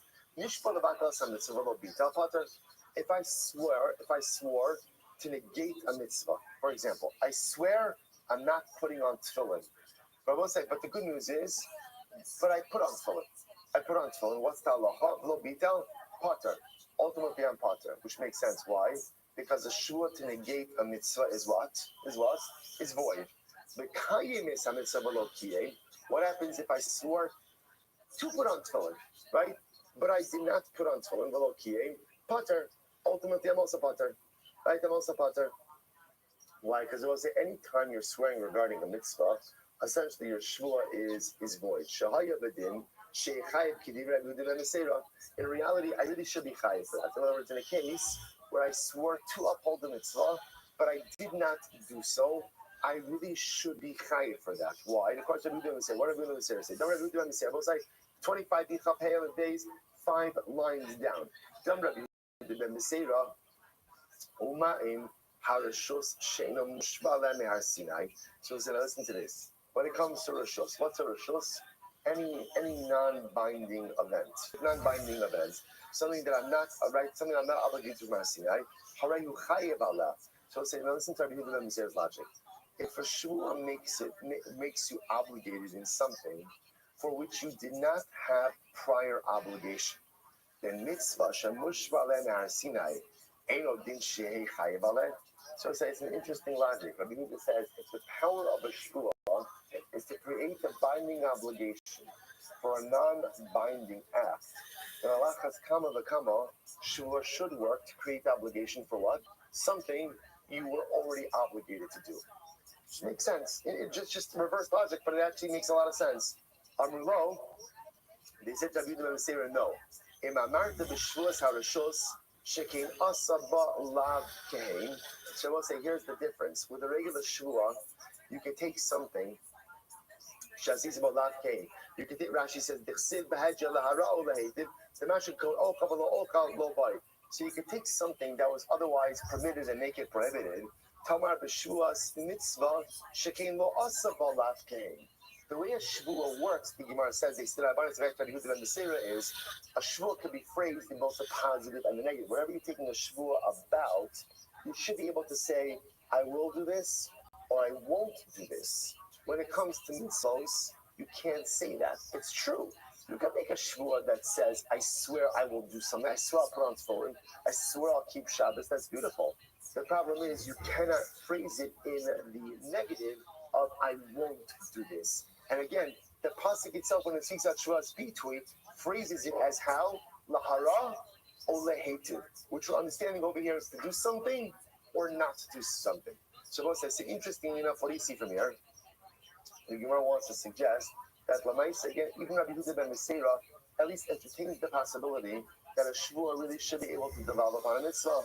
Name a Rab Rabbi Yehuda ben Meseira. So let's say Rab holds with Rabbi Yehuda ben Meseira. Shmuel the Amar Kirabanan, and Ali with Rabbi Yehuda ben Meseira, and Shmuel holds like the Rabbanan, who is separate with Rabbi Meseira, to which the Gemara says no. Kuli Amalo Pligi, to which the Gemara says Kuli Amalo Pligi, Hashta Lav Vehain Lovai, Laval Shababai. The Gemara says again, if Lamais at the end of the day, if they're saying that you don't need Lav and Hain, if you don't need the ability to phrase it in the positive and the negative, then Lamais again would they hold that it has to be in the future and the past? That doesn't make any sense. Keep ligi. Where does the machlokes come up? Aliba dirabanan. The machlokes comes up in the aforementioned position of the Rabbanon. Shmuel kirabanan. So Shmuel holds like the Rabbanon. The Rav kilo mechadi Rabbanon belav vehein. So the ksiv lahara lahetiv behedja. When did the Rabbanon say that you're not going to be chai for a shvuas bitui? That's when it can't be phrased in the positive and the negative. Because I will say, the need to be able to phrase a shvuah between the positive and the negative, that's explicitly biblical. That's lahara lahetiv. So we'll say it's interesting, by the way. Lahara lahetiv is being understood right now as Torah tells us for a shvuah to be binding, whatever shvuah you're making, you have to be able to phrase it in both positive and the negative. The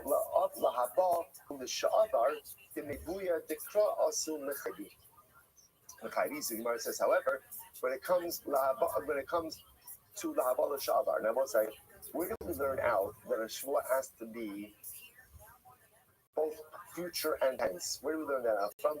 That's not explicit. Where is that learned out from? That's not from a ribui. What's the ribui?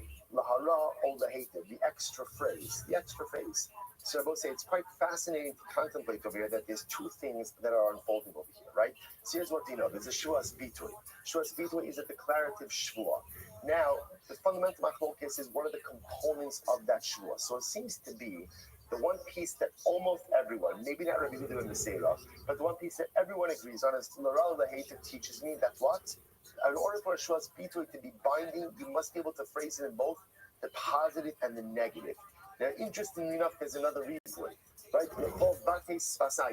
What do you do with that? So again, Rabbi Akiva uses. Rabbi Shmuel seems not to darshan it in our Mishnah.